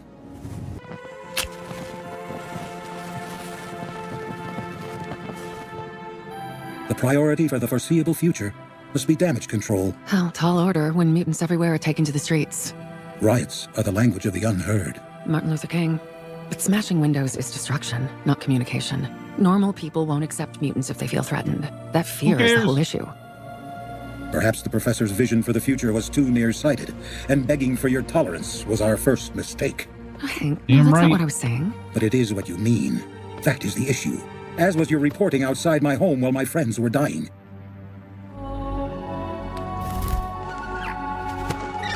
Now forgive me. I dare not waste any more of your tolerance, Miss Tilby. Oh shit, he hit her with a Miss Tilby? Oh, Yeah. Miss Tilby. I did not see that clip up until maybe yesterday or a couple of days ago. And I was just kind of like, because I was actually going to play something else. But I saw that and I thought this was very fitting in terms of, you know, you can make the argument anytime in history, but I think especially what's happening in Gaza right now is the idea of like, this chick was basically being like, and I remember that during the George Floyd protest where people were like, oh, like you can't like people are not going to listen to you if you're destroying property and all that kind of stuff. But then Beast kind of turns it around and basically is like, well, why should we listen to you when essentially humans are basically targeting us and killing us? Yeah. So it's like, you want us to be tolerant. So basically it's the idea of like, what choice do we have as mutants? It's the idea of like, do we remain tolerant and just allow ourselves to be, oppressed? Or do we fight back and have you hate us more? So basically he was just kind of calling you out and basically saying like, you're looking from the perspective of a human. But what about my perspective in terms of this is the result of what you did to, well, not her, but like humans did to us. How do you want us to respond? And if you haven't seen the show, you know what the response was. So I won't spoil that for you. But I thought, I think just given, and I think this is kind of, for me, especially as a person of color, it's very easy. And me being a person of color, but me being an immigrant, but me being multi-international, like feeling kind of blessed that I'm able to see and hear other people's perspectives when they tell me. And like, but I think generally having the understanding of what the oppressed feel like, given, you can argue that as a Black man in the West that we're somewhat suppressed ourselves still. But then as we kind of talked about, it's like the cognitive dissonance of the oppressors who oppress in the name of, either for their safety or out of their fear of if they retaliate, it's justified that if they retaliate due to the stuff that we did to them, then we have to retaliate even more because they're kind of proving how, you can fill in the blank of how racist or how like savage the others are. And and the fact that it was Beast who I would say compared to Xavier, because Xavier is very optimistic. And I think in the show kind of showed how overly optimistic he was, which kind of pissed me off. Well, the whole thing with that, so there's discussions and Rogue is the storyline to go down with that when they start like finding the cure for mutanism or whatever, where she tells Charles essentially like, dude, you pass. Like, if you weren't the head of a mutant, like no one would know you're a mutant. Like, you're in a wheelchair, you read people's minds. There's no out. She can't touch other people. Like, there's a lot of them who can't hide what they are there. You know, so Right. the allegories for that are like, classically, X-Men is about, you know, black liberation, gay liberation, all that stuff, right? Where, Mhm. you know, essentially it was written for that and the counterculture and all that stuff that was happening at the time of it being written. You know, where there's direct allegories for that. So, you know, it's talked Yeah. about, like, Storm's African, you know, like from the village. Mhm. So Mhm. there's a lot of that where it's like, and even that, there's scenes where like, her relatives are like, no, you were a king and queen there. You had affluence, you know, like, Right. so I think there's definitely some writers for that are much more aware of what's happening, meets the eye, Right. so to But I speak. think with So this head writer, Bo DeMaio, who is adopted, black, and queer, I yeah, think, I think, I honestly, I think he's definitely like kind of speaks into all of that. And I think that definitely reflected in this season. What I think it gets on extremely well in terms of you could tell he can pull from those experiences to kind of create, this season in terms of, knowing for him personally feeling like the other and being able to deal with those themes in terms of, what the X-Men were known for. But I thought it was interesting because I would make the argument that Beast is kind of second to Xavier in terms of optimism, in terms of like, in that kind of realm of MLK. Funny enough, they mentioned that quote of nonviolence, like almost more of that passive turn of resistance. But even he is showing in that clip that he had a limit. yeah. And he snapped and he popped off because it was just like, how much more can we tolerate? How much more tolerance would you accept Well, before you treat us the an equal allegories level? with Beast are always crazy because he got turned into Beast essentially by himself, Right. you know, to the point where he Mhm. can't hide that side of himself anymore. But he's still like, he still tries to appear, which like there's whole dynamic with him and Mystique, right? Where it's like, he still tries to appear elevated, educated, you know, well-spoken, that kind of stuff, right? And Mystique's like, yeah, people don't care. Like, Right. so that's, yeah, craziness in that show for sure. But chat's wondering what their Right. favorite X-Men are. So, you know, leave a comment down below about So what your let favorite us one was. know in the chat. Let us know what your favorite X-Men is. And we are looking hopefully to have Nico House, because I know Nico is a fan and he's looking to have a live stream on it. So I invited him for the opportunity to do that. So we hope to have that live stream probably sometime in the summer, hopefully.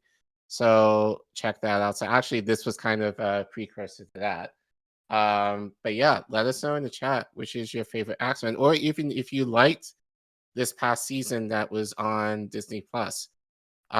You can continue to donate to us and support us by going to kofi.com/indie news network, or you can use that QR code and scan it, and then you're able to donate that way. We appreciate your support in order to kind of continue doing what we're doing. Oh, by the way, shout out to you guys for helping us fully fundraise for Jesse's computer, which we were able to hit that goal last week. And Jesse, we know we should probably pull that script at some point before the end of the show. Yeah. Being very thankful for you guys for, your very generous donations towards getting him his new tech. So please make sure that you guys like, share, and subscribe. We've been very fortunate that we've been able to grow mostly through word of mouth. Be sure to leave a comment. It helps with the algo. With that back and forth, it helps push our channel even somewhat.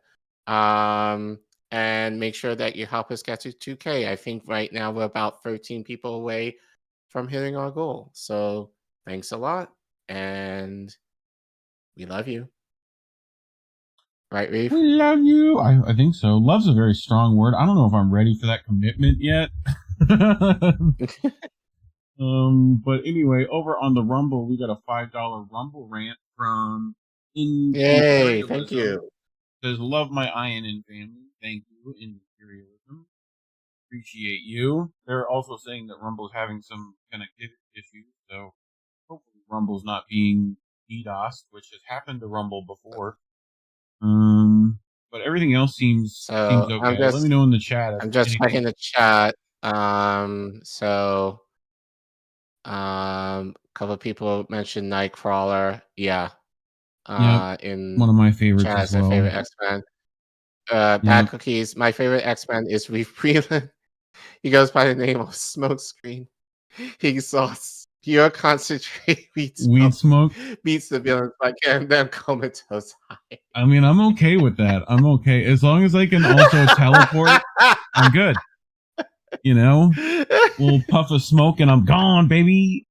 But yeah, that between by that the way, and who's Gambit, your I think I asked you, but Gambit's is like one of the most underused one. His literal ability is that he can impact objects with pure energy. Like that's which like it's never used. I think the only time I think he made Wolverine purpled up at one point, but like all they give him is like a stick to turn purple. Like that dude can blow up skyscrapers, dog. Like he throws cards with some purple energy. That's it. In this new season, I think even though I won't go into spoilers, but something happened to Gambit that's very significant in the story. Bad Cookies. Gambit is insanely strong, but they make him a little beige. I mean, kinda. But I think in the show, they really, I will admit, in this show, they gave the characters a little bit more, like Cyclops, for example. I never really got into Cyclops. Now, granted, he's weirdly written a lot of times. The figurehead of X-Men.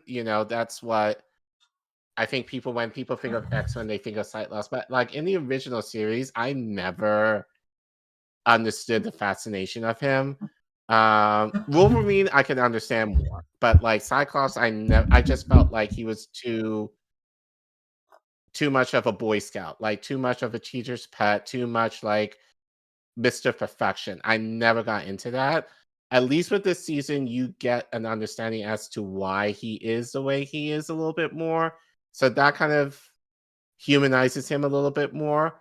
But I think overall, just with certain X-Men in this season, they really played around with their power sets in interesting ways, which makes them a little bit more dynamic. Might find my purple Gambit box with cards in it. This is me having ADHD or whatever. It was always looking for things to be able to fidget with, right? And so stuff like this. Being able to do artistry in general, which is generally pretty quiet and not, but all that Gambit shit was definitely in my wheelhouse then, Yeah, I think mine. I mean, I watched the first couple of seasons of the original series, and then I got into high school. Didn't watch it. I kind of fell out of it because I had stuff to do Saturday mornings, but. I think definitely I remember Gambit definitely being the break. I liked all of them in different, not all of them, most of them in different ways. I definitely like Rogue, given her backstory. It's just very interesting, and I think she's really well. Definitely did something to me as a kid. Yeah, I think that's why I almost hated. Yeah, I think that's why I hated Anna Paquin's version of Rogue. I'm you're not confident. You did not have a Southern accent. Right. And you sucked. So, but I hear Rogue. I hear that voice. So, but I think Gambit too. was kind of like a breakout for me. Yeah, he's not really up. been done well. There's actually I'll show it to you after this, of like an adult X-Men version, not adult in that way, but like just much more mature, where Gambit takes a kind of center role there, and it's really well done, little fan film. But yeah, I've not seen Gambit done well in movie form yet. So yeah, I heard that there was supposed to be a Gambit movie. I think what's his name was supposed to Channing, the Magic Mike guy. Yeah, Channing Tatum was supposed to be play Gambit, but I guess that fell through. Probably better off because. Yeah, and I think that's partially Hollywood fault of like, we gotta find a Southern New Orleans guy, Channing Tatum. Okay, like you know, it's not the same. Like, go find me Theo Vaughn or some weird, like, Although, make him actually learn French. He grew up by you or where you live, right? Yeah, like he was like, right? No, he's New Orleans. He was like grew up in like the Thieves Guild and Gamblers Guild of New Orleans. Yeah. But that's why it's all Mon Cher and like Mon Ami and it's all French nonsense. Mon Frere, all that shit. You know, it's supposed to be like Cajun, whatever. But yeah, he's weird. But yeah, one of my favorites between that and Nightcrawler. Nightcrawler's just cool because he teleports, bamping all over the place. Anyway, you ready for our next story? I'm ready. I could talk about that nonsense for days. X-Men's probably my favorite. We will.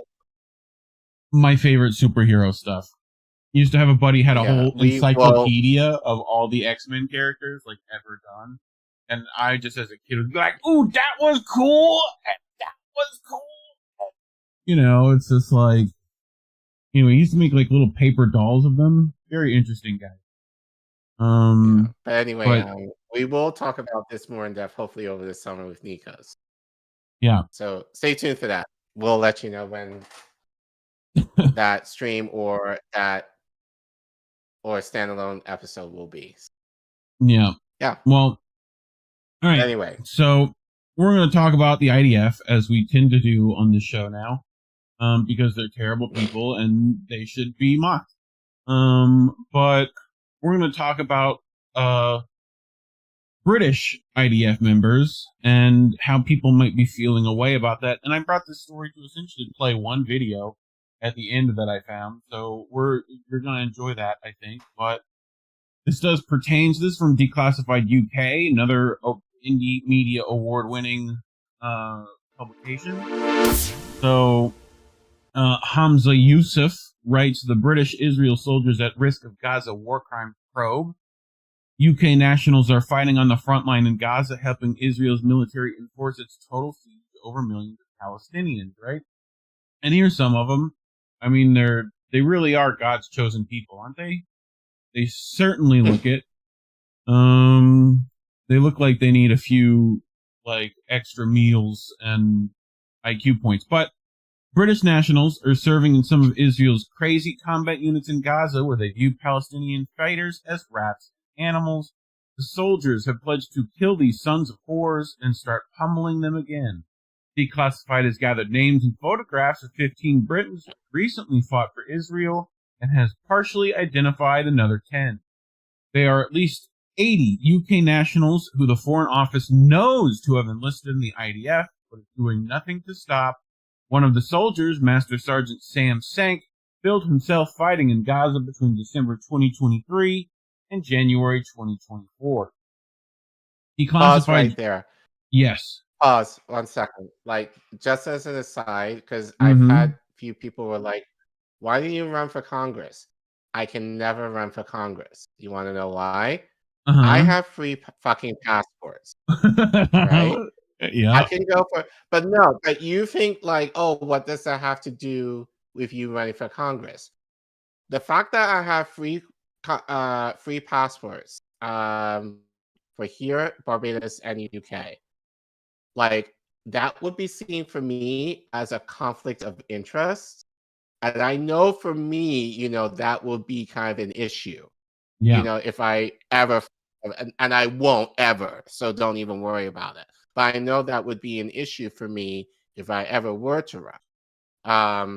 But the fact that, like, for this, it's like you're not supposed to fight for another foreign army under a UK passport, right? Do it. If I want to fight, let's say, in an American army here, I'm not entirely sure, but I think I would have to give up my British citizenship or vice versa, you know?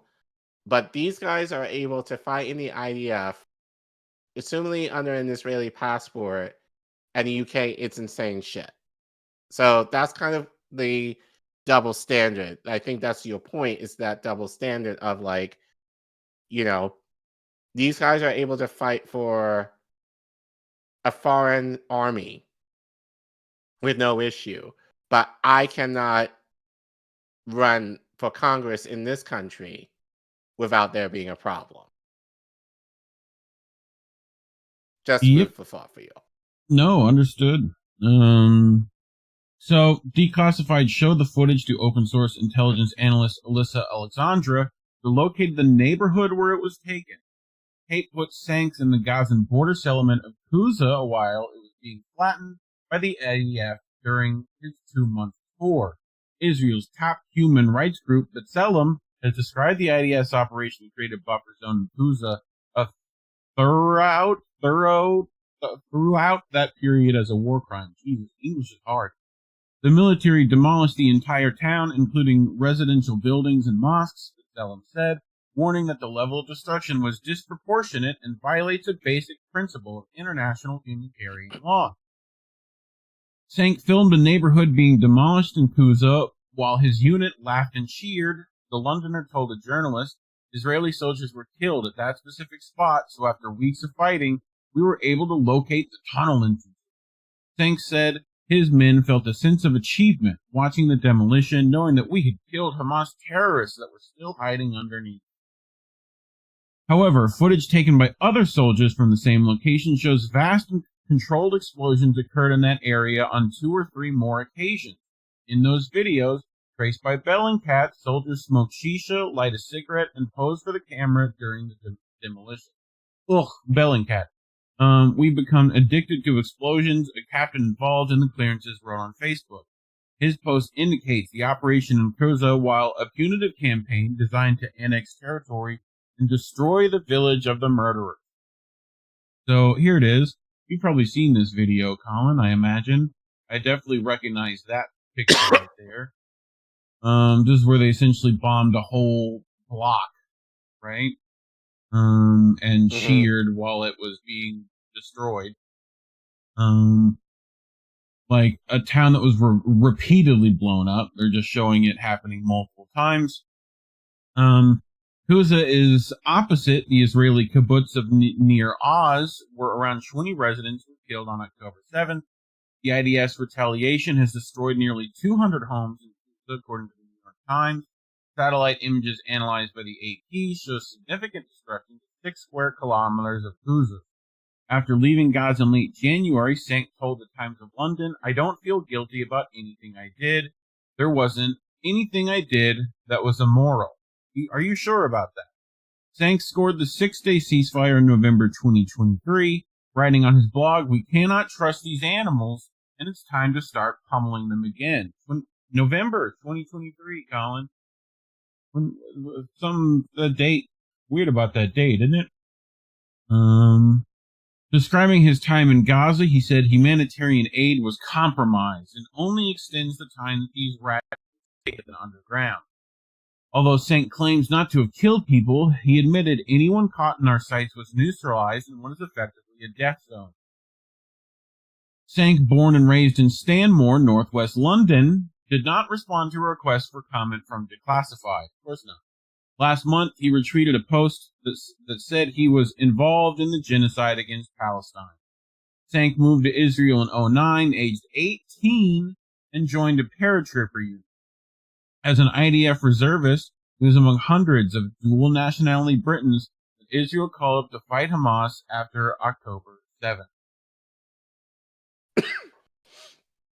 So, former Prime Minister Boris Johnson met Sank and 8 other British-Israeli fighters last November at the Lone Soldier Center in Jerusalem, where he praised them. While the rest of that group remain unidentified, social media posts by the Lone Soldier Center shed light on other British expats fighting for Israel. This April, its Instagram account celebrated a young woman from Manchester, Lanny Volker, fulfilling her dreams of joining the IDF. The post claims she is a combat engineering instructor, having immigrated to Israel last July. The term lone soldier refers to IDF members without family in Israel, often because they have volunteered from abroad. They include Daniel Menezer from England, who underwent grueling patrol training. Menezer appeared on TikTok in November 2023 wearing an IDF uniform and talking about his service in the Golani Brigade. All my friends are now in Gaza and train all day. Haven't seen home for a month and a half, but still we're strong. We are Golanchiks. We are the craziest there is, he added, and although we've lost a lot of people, our morale is high, and we're really strong together. Another organization promoting foreign enlistment in the IDF is Garin Sabar, which is part funded by Israeli government. The group, which has an office in Finchley, published the recruitment of Londoner Gabriel Finchley. Published the recruitment. I figured they might have some French nonsense up there, you know what I mean? They are just a river away, technically. The recruitment of Londoner Gabriel Knopf in a Facebook post 2 years ago. They're not that British. They're not the hoi polloi. Knopf, who studied at the Jewish school with 5 words of Hebrew, and I got an award for being an excellent soldier. He served in the Navy's Hornet Squadron on adrenaline-fueled patrols around Gaza, implementing Israel's illegal blockade. Knopf left the IDF sometime That does not sound good. No. No, it doesn't. Hornet Squadron. Yeah. Yep. Like, that just implies that you give no fuss. Yeah. Like, that's what it sounds like. Oh, trust me, the Lions are bad enough. You know, Knopf left the IDF sometime in October, according to his LinkedIn account, making it unclear whether he took part in the latest assault on Gaza. This March, Garin Sabar posted on Instagram about the drafting of another Londoner believed to be Noam Shelley into the Israeli Special Forces Unit at Nahal. It said he had proudly followed in his father's footsteps. Footage from Gaza shows the unit stripping Palestinian captives. So I'm sure you've seen those pictures out and about. IDF troops are integral to enforcing this cordon inside Gaza, arguably making them complicit in the siege. Paul Haran, legal director of Public Interest Law Center, commented, "What this report by Declassified clearly highlights is that units and battalions of IDF have been involved in war crimes, breaches of international human rights, international humanitarian law. Quote, it is disturbing to note that many British nationals have not only volunteered for the IDF, but have been actively serving in Gaza and are clearly suspected of being involved in combat operations that have led to war crimes being committed. It is not right. They cannot act with impunity. Any UK nationals credibly involved in war crimes in Gaza should be held to account and should face persecution. Alongside our partners, we'll be looking closely at this report and other information to take legal action." So, sounds like they're going to get some of the, courts involved. So, certain soldiers may find themselves of particular interest to prosecutors. This March, a video surfaced of Oren Anish wearing combat fatigues. On the tape, the young IDF soldier said he was from England and hadn't been Gaza for 74 days. Anish ambiguously vowed to kill these sons of whores. His parents are originally from Cambridgeshire and appear to have moved the family to Israel when he was a child. Other expats in the IDF have already returned to Britain after fighting in Gaza late last year. They include Levi Simon, whose Instagram posts were found by Middle East Eye, and showed him rummaging through the underwear drawers of Palestinian women forced to flee their home. there's this asshole. I mean, like, pretty easy to find. So, in another post, Levy said he was inside of Gaza waving an Israeli flag in one of the schools where they teach terrorism. So it's time to teach something about Israel. He added, "We're here to stay, not going anywhere, not going to take your terror, and we're going to start teaching Hebrew here soon." Simon was invited to speak as a special star guest at a Jewish children's charity in London this January, but pulled out amid protests. What his father should have done. Another returning soldier to face public scrutiny is Rabbi Sachara Dutch, a chaplain at Leeds University. He left Yorkshire for Israel last autumn to serve as a reservist in the IDF. One video shared on WhatsApp showed him dancing with other soldiers, dancing Israelis. Dutch has resumed work at the university, where lecturers complained his presence on campus is untenable. The scale of involvement by British nationals in besieging Gaza seems not to concern the UK government. In fact, it has effectively greenlit their service. Colin, you were talking about this earlier, right? So, Conservative Foreign Minister Anne-Marie Trevelyan told Parliament the UK recognizes the right of British nationals with additional nationalities to serve in the legitimately recognized armed forces of the country of their other nationality. So as long as they're legitimately recognized, Colin, it's fine. That's the loophole here. Yeah. Okay. So the IDF force is a recognized armed force, and British nationals are both able to volunteer in the IDF and eligible for national service. She added, for Israel, one does not have to be Israeli to serve in the IDF. In 2021, the UK embassy and the IDF on board a Royal Navy frigate that was visiting the country. However, Foreign Conservative Party chairwoman Baroness Saeed Warsi has called for British citizens to be prosecuted if they join the IDF. Warsi believes Britain is guilty of double standards by criminalizing Muslims who became foreign fighters while allowing British Jews to join the IDF. Right. Yep. So, belonging to Britain for Muslims is a thing we talk about a lot, she told Middle East Eye. We don't talk about it in relation to other communities. We accept that other communities hold multiple identities. Let's just shut down this loophole. If you don't fight for Britain, you don't fight. Right. Any questions? No. So, and as you know, Britain has a ton of, Middle Easterners, as they tend to describe them, right? What is it? East Asians, right? Isn't that the... So it's like, there's been tons of Islamophobia there for a while, if I'm not mistaken. But they'll definitely go for kebabs and Jaffa cakes. Jaffa cakes, they love those. Where's that Jaffa come from again? Y'all want to remind me? Where's that orange show up at? Oh, shit. Palestine. Too bad. So I brought this to play this video pretty much. I wish I knew who this woman was. But I think her words will speak enough. So here we go. That we have got so many people that have gone from the UK to Israel as mercenaries, basically. They've gone to commit genocide. We're seeing the atrocities that they have committed and the awful things they're doing, bombing children, maiming people, sniping even children in the face, in the head. These people are then coming back from Israel and are walking among us. They might sit next to you on the bus. They might be your next door neighbour. Just how unhinged might these people be?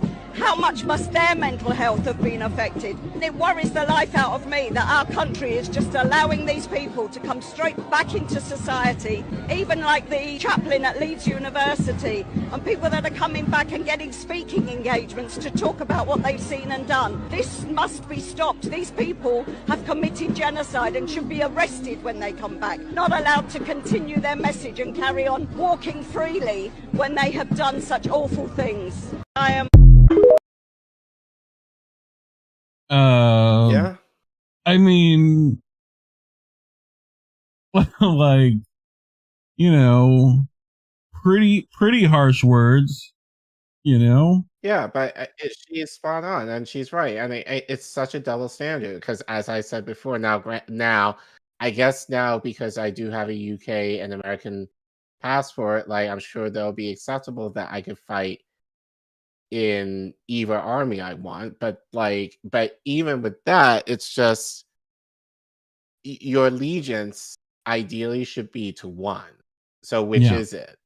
Like you shouldn't have the benefit of being able to fight for both Britain and Israel, but that also kind of shows, the cross relationship, like the interchangeable relationship that the West has with Israel. So, and given we didn't report on this, but seemingly that pier that sank into the sea, that they were able to smuggle in American soldiers through that pier, allegedly, in order to fight in Gaza. So, that pier was meant for humanitarian aid, but it really was just a Trojan horse to get our people in there. That's why, Aaron Bushnell, more than likely, offed himself because he knew. Yeah, we were going to be complicit. He didn't want to be complicit in this, and he probably knew of the plans. Probably not that. Who knows? But of potential plans that the U.S. had in terms of him or others, going into Israel that he didn't want to do. So I just find it kind of two-faced that, again, for me, if I was to run in Congress in this country, I would have an issue given that I have several passports and people will be asking me, oh, where is your allegiance? So, and having to,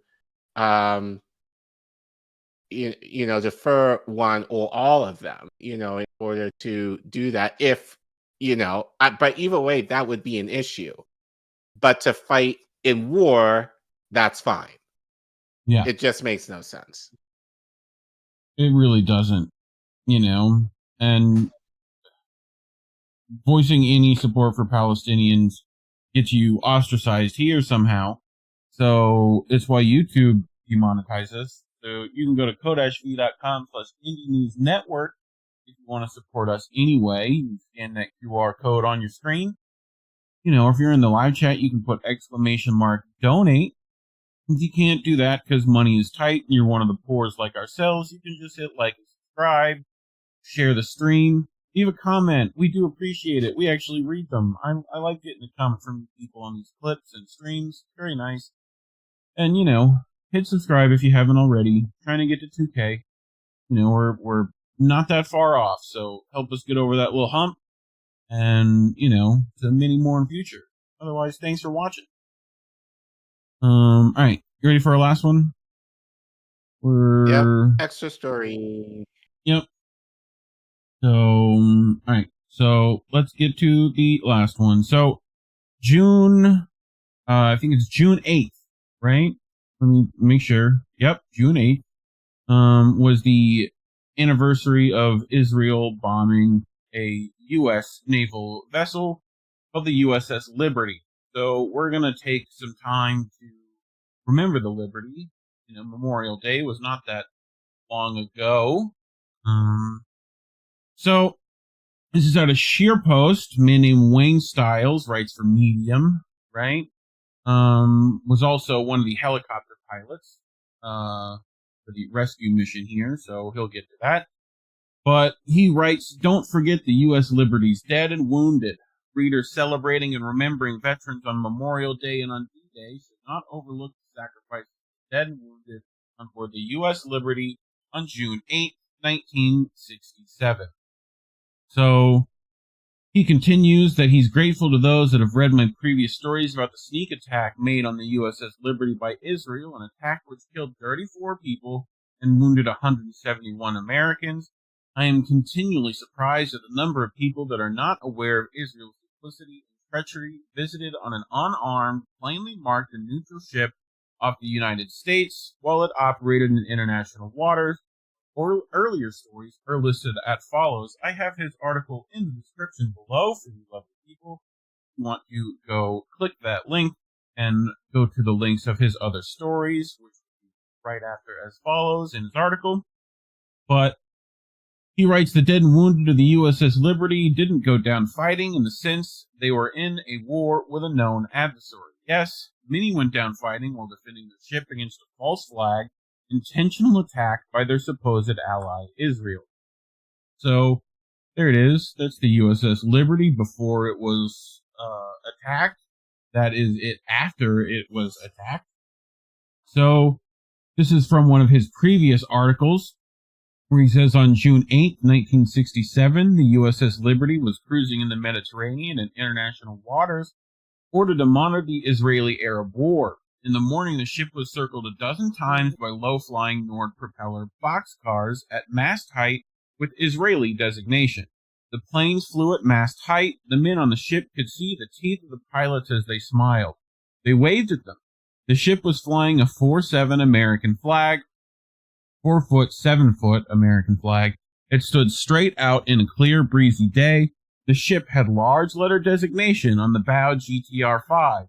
The attack by unmarked Israeli planes. Israel say the attack was an accident.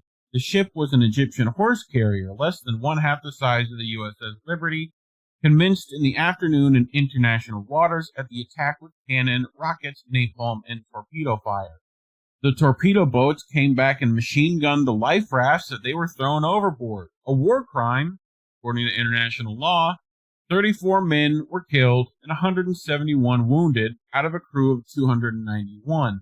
This day by the Israelis. The men on board, they call it murder. Captain Ward Boston was given 1 week to conduct an investigation of the attack. Before he died, Ward Boston signed an affidavit saying that the attack on the USS Liberty was deliberate.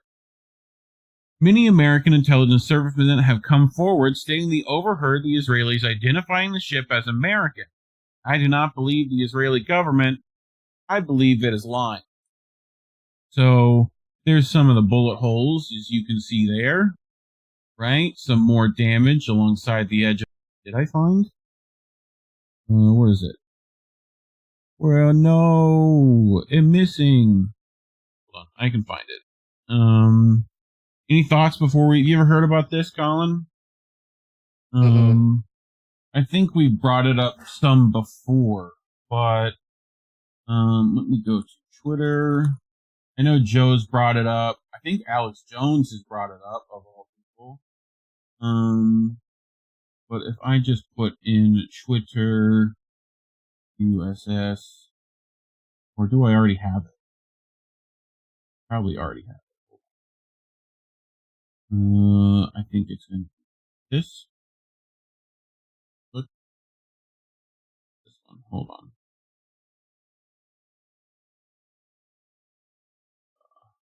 Yeah, alright. I found it. So I found this. This is Ron Gransky. Why are you covered up, Collin? Kind of nice. Ron Gratsky survived the Israeli attack on the American ship, the USS Liberty. So we're going to hear his account real quick. I'm alive from the USS Liberty. I served on that ship in 1967 when it was attacked by the Israelis, supposedly by accident, in neutral waters off the Sinai Peninsula. 34 of my crewmen were killed and 171 wounded. It's now 50 years later. I'm still alive, and it's Memorial Day, and I always think about the men who died, and I still see some of the crewmen. We were attacked by Mirage jets. They strafed us and dropped napalm. And there was 4 torpedo boats, Israeli torpedo boats, circling us, and they fired 5 torpedoes total. 1 hit, We had a hole in the side of the ship, 50 feet by 30 feet roughly. We had, for weapons on our ship, 50 caliber machine guns. 2 forward and 2 midship. All the men in those gun mounts were killed. And the torpedo hit in the communication spaces, and many men died wounded from there, supposedly by an accident. I don't believe it was an accident. We intercepted a lot of messages that Israel had sent, and some that were highly classified at the time, and were sent further to our government, who in turn acted or didn't act on what we said. And I know the Israelis, this is my opinion, planned the attack on us, and they know it too, and I believe our government knows it too. So if anybody wants to do anything about it, you know right where I live, and if not, that's my story. I'm sticking to it. I mean, he tells you, you can come find me. Well, yeah, any thoughts?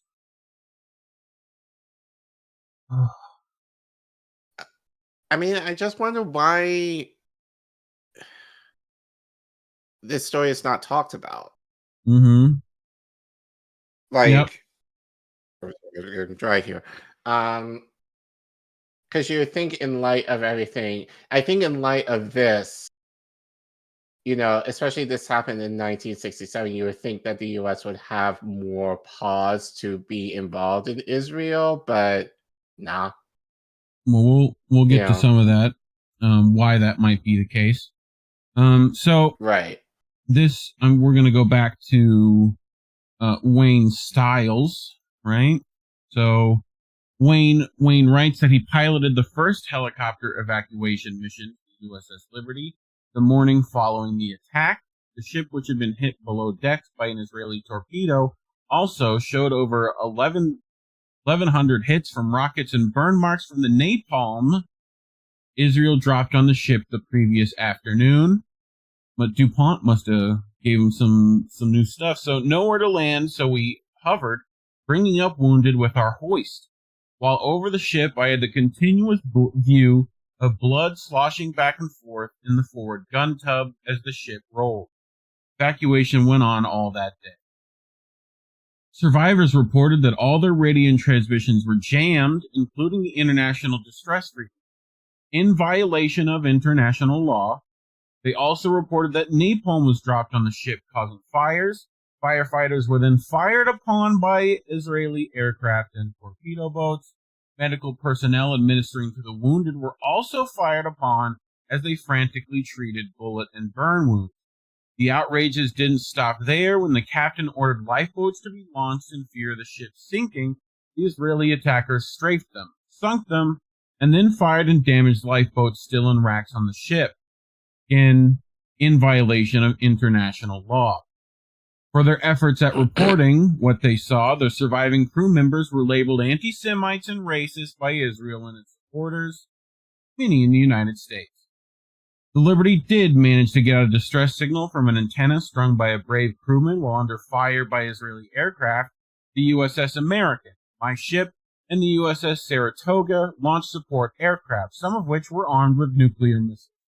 Since Israel had led us to believe that it was Egypt that attacked the Liberty, we were ready to use nuclear weapons on that country. When the Liberty refused to sink, the Israelis cried mea culpa and said it was a terrible mistake. The aircraft was recalled by President Johnson, who said, "I don't care if the ship goes to the bottom. I won't embarrass our ally." The planes were recalled with only 6 minutes away from Cairo, while the Liberty was still under attack. And so the cover-up began with the United States in full cooperation with Israel. Survivors and their families were threatened with military justice and imprisonment if they spoke of the incident. Media coverage was curtailed and crafted to support the mistake. The ship was forced to steam halfway across the Mediterranean to Malta so repairs could be made in secret, away from the prying and questioning eyes of the media, and all done to deceive the American people as their actions of their ally Israel, the nature and duration of the attack was minimized. The investigation was minimized and excluded the accounts of most of the witnesses. What is hard to imagine is that Israel then enshrined the wheel and the bell of the torpedo boat, the one that almost sank our ship and killed 25 NSA personnel below decks, into their naval museum. Even harder to understand is our asking the Israeli ambassador whether Israel minded if we awarded the USS Liberty's heroic Captain McGonigal the Congressional Medal of Honor. Captain McGonigal, though severely wounded in one of his legs, stayed on what was left of the ship's bridge until he guided it safely to the Malta shipyard. Alas, the cover-up has continued for 57 years. The anniversary is tomorrow. Please remember these guys.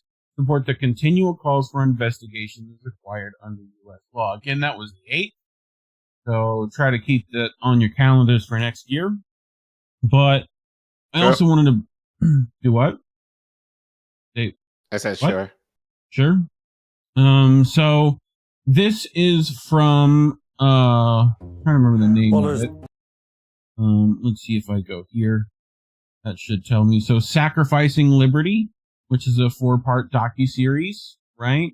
That you can get to at sacrificingliberty.com, if you so desire. But I just wanted to play the trailer for everyone, because I think it does kind of give some quick little explanations why the cover-up happened.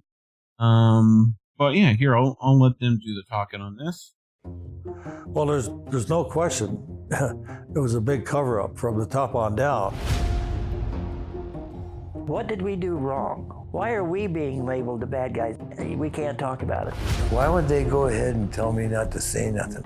If you do, you're going to go to prison or worse. They sent all of us in different directions. That was to ensure that we didn't talk to each other and come up with a plan. It was only the USS Liberty items that you were not permitted to put on your uniform. Lies and deceit cover up the truth. We want to uncover the lies and deceit. So you see there's LBJ, right? Yeah. Walt Rostow, Secretary Robert McNamara, which we talked about him before, but that's Abraham Harman, right? Lovely ties to Israel there. Deceitfulness for the last 52 years. It's a terrific combination of American money, French equipment, and Israeli Air Force pilots. What was he doing about all these people who were wandering in and out of the White House at the time? His girlfriend from the Mossad told him that he could raise all kinds of money to continue the Vietnam War. The story has to be told. I am not saying anything about the Liberty, period. So, any questions, Collin? No. Yep. Makes sense. Well, yeah, I mean, this story's definitely not talked about. So, we're definitely going to bring it up here. But, yep. Anything else to say before I close this out? No. Thank you. You're welcome. Thank you for this hidden history that no one's going to talk about, but at least we did. So, yeah. Well, hopefully YouTube doesn't decide to kick us off because we talked about it. It's definitely demonetized us because we talk about things like this. So if you want to get around that system and support us anyway, you can go to ko-fi.com/Indie News Network or scan the QR code on your screen. You can also put !donate in the live chat. If you can't support us monetarily, just engaging by liking and subscribing, hitting the share button, or leaving a comment. We actually do choose to read it. We're almost at 2K. We're less than 20 away. So if you want to hit that subscribe button, help us out, get us over the bump. Yay. We would really appreciate that. Otherwise, thanks for watching. All right, Collin, do you know what's happening this week at INN News? Indy's around. I asked him, but I don't think there's any major changes that I know of. But if there are, just follow us on Twitter at Get Indy News to be updated. Is Politically Homeless going tomorrow night? Do you have any idea? No idea. I think so. I think I mean, Himbo plans on doing one. Okay. Well, I think it's America. They've done different days over the last few weeks. So, but yeah, check us online to see if they are going live tomorrow. I think they might. Tara on Monday. Friday. I do believe so. I gotta edit together her stuff already. I think it's already ready for me to do so. I think she's got Indy on actually, so that should be interesting. Cool. So, but yeah, I think that should be going down Friday. Okay, and then Angel in the afternoon at 7 on Friday Eastern, I and imagine then probably a Jesse stream American sometime. Tradition clip. American Tradition clip show at 10:30. I would imagine probably clips from the Due Distance show. I would guess maybe. Yep, maybe possibly. 1 or 2. So Saturday, Pro Wrestling Talk at Angel at 8 p.m. Snow Himbo Gaming at 11 p.m. Before Eastern. that, make sure to That's on check Saturday. out Beauty and the Boomer over on with Oz and Shanda. Go check them out if you haven't already. Right. They're pretty good. Sunday, I guess How Do We Miss That will be back. I would hope so. Hopefully Indy's internet works too. That'd be nice. Right. So So that will be at 10 Sunday. Hopefully send some good juju to Indy's internet. Yeah. For it to work. Followed by Boats at midnight, Sunday night. Monday, nothing as far as we know right now. I think Tuesday, we're trying to plan some anti-war stuff or Palestine panels of some kind. Okay. So keep an eye out for that. Right. That should be interesting. Yeah. Tuesday, American Tradition with Jesse. Yeah. Again, that will depend on that might be Indy's internet. next week, but we'll see. That's what I mean. That's Tuesday. Yeah. Right. And then we will be back on my first couple of days of vacation. Nice. Next Wednesday. Great. So Sounds should be like a a little plan. happier and less tired because depending if I'm at I hope I'm not at school closing down. But assuming I'm not, I'll be able to work out during the day and not in the evening and running gear to get here in time. So yes, I'm dragging, but it's my bedtime basically. So folks, but yeah, we'll be back next Wednesday. Hopefully we can have some happier shit to talk about. Hopefully. But we'll see. Yeah. All right, fam. Remember, as always, labels are bad. Stay independent. Good night, fam. Have a good week, everyone. We want to talk right down to earth in a language that everybody here can easily understand. Bye, have a great time.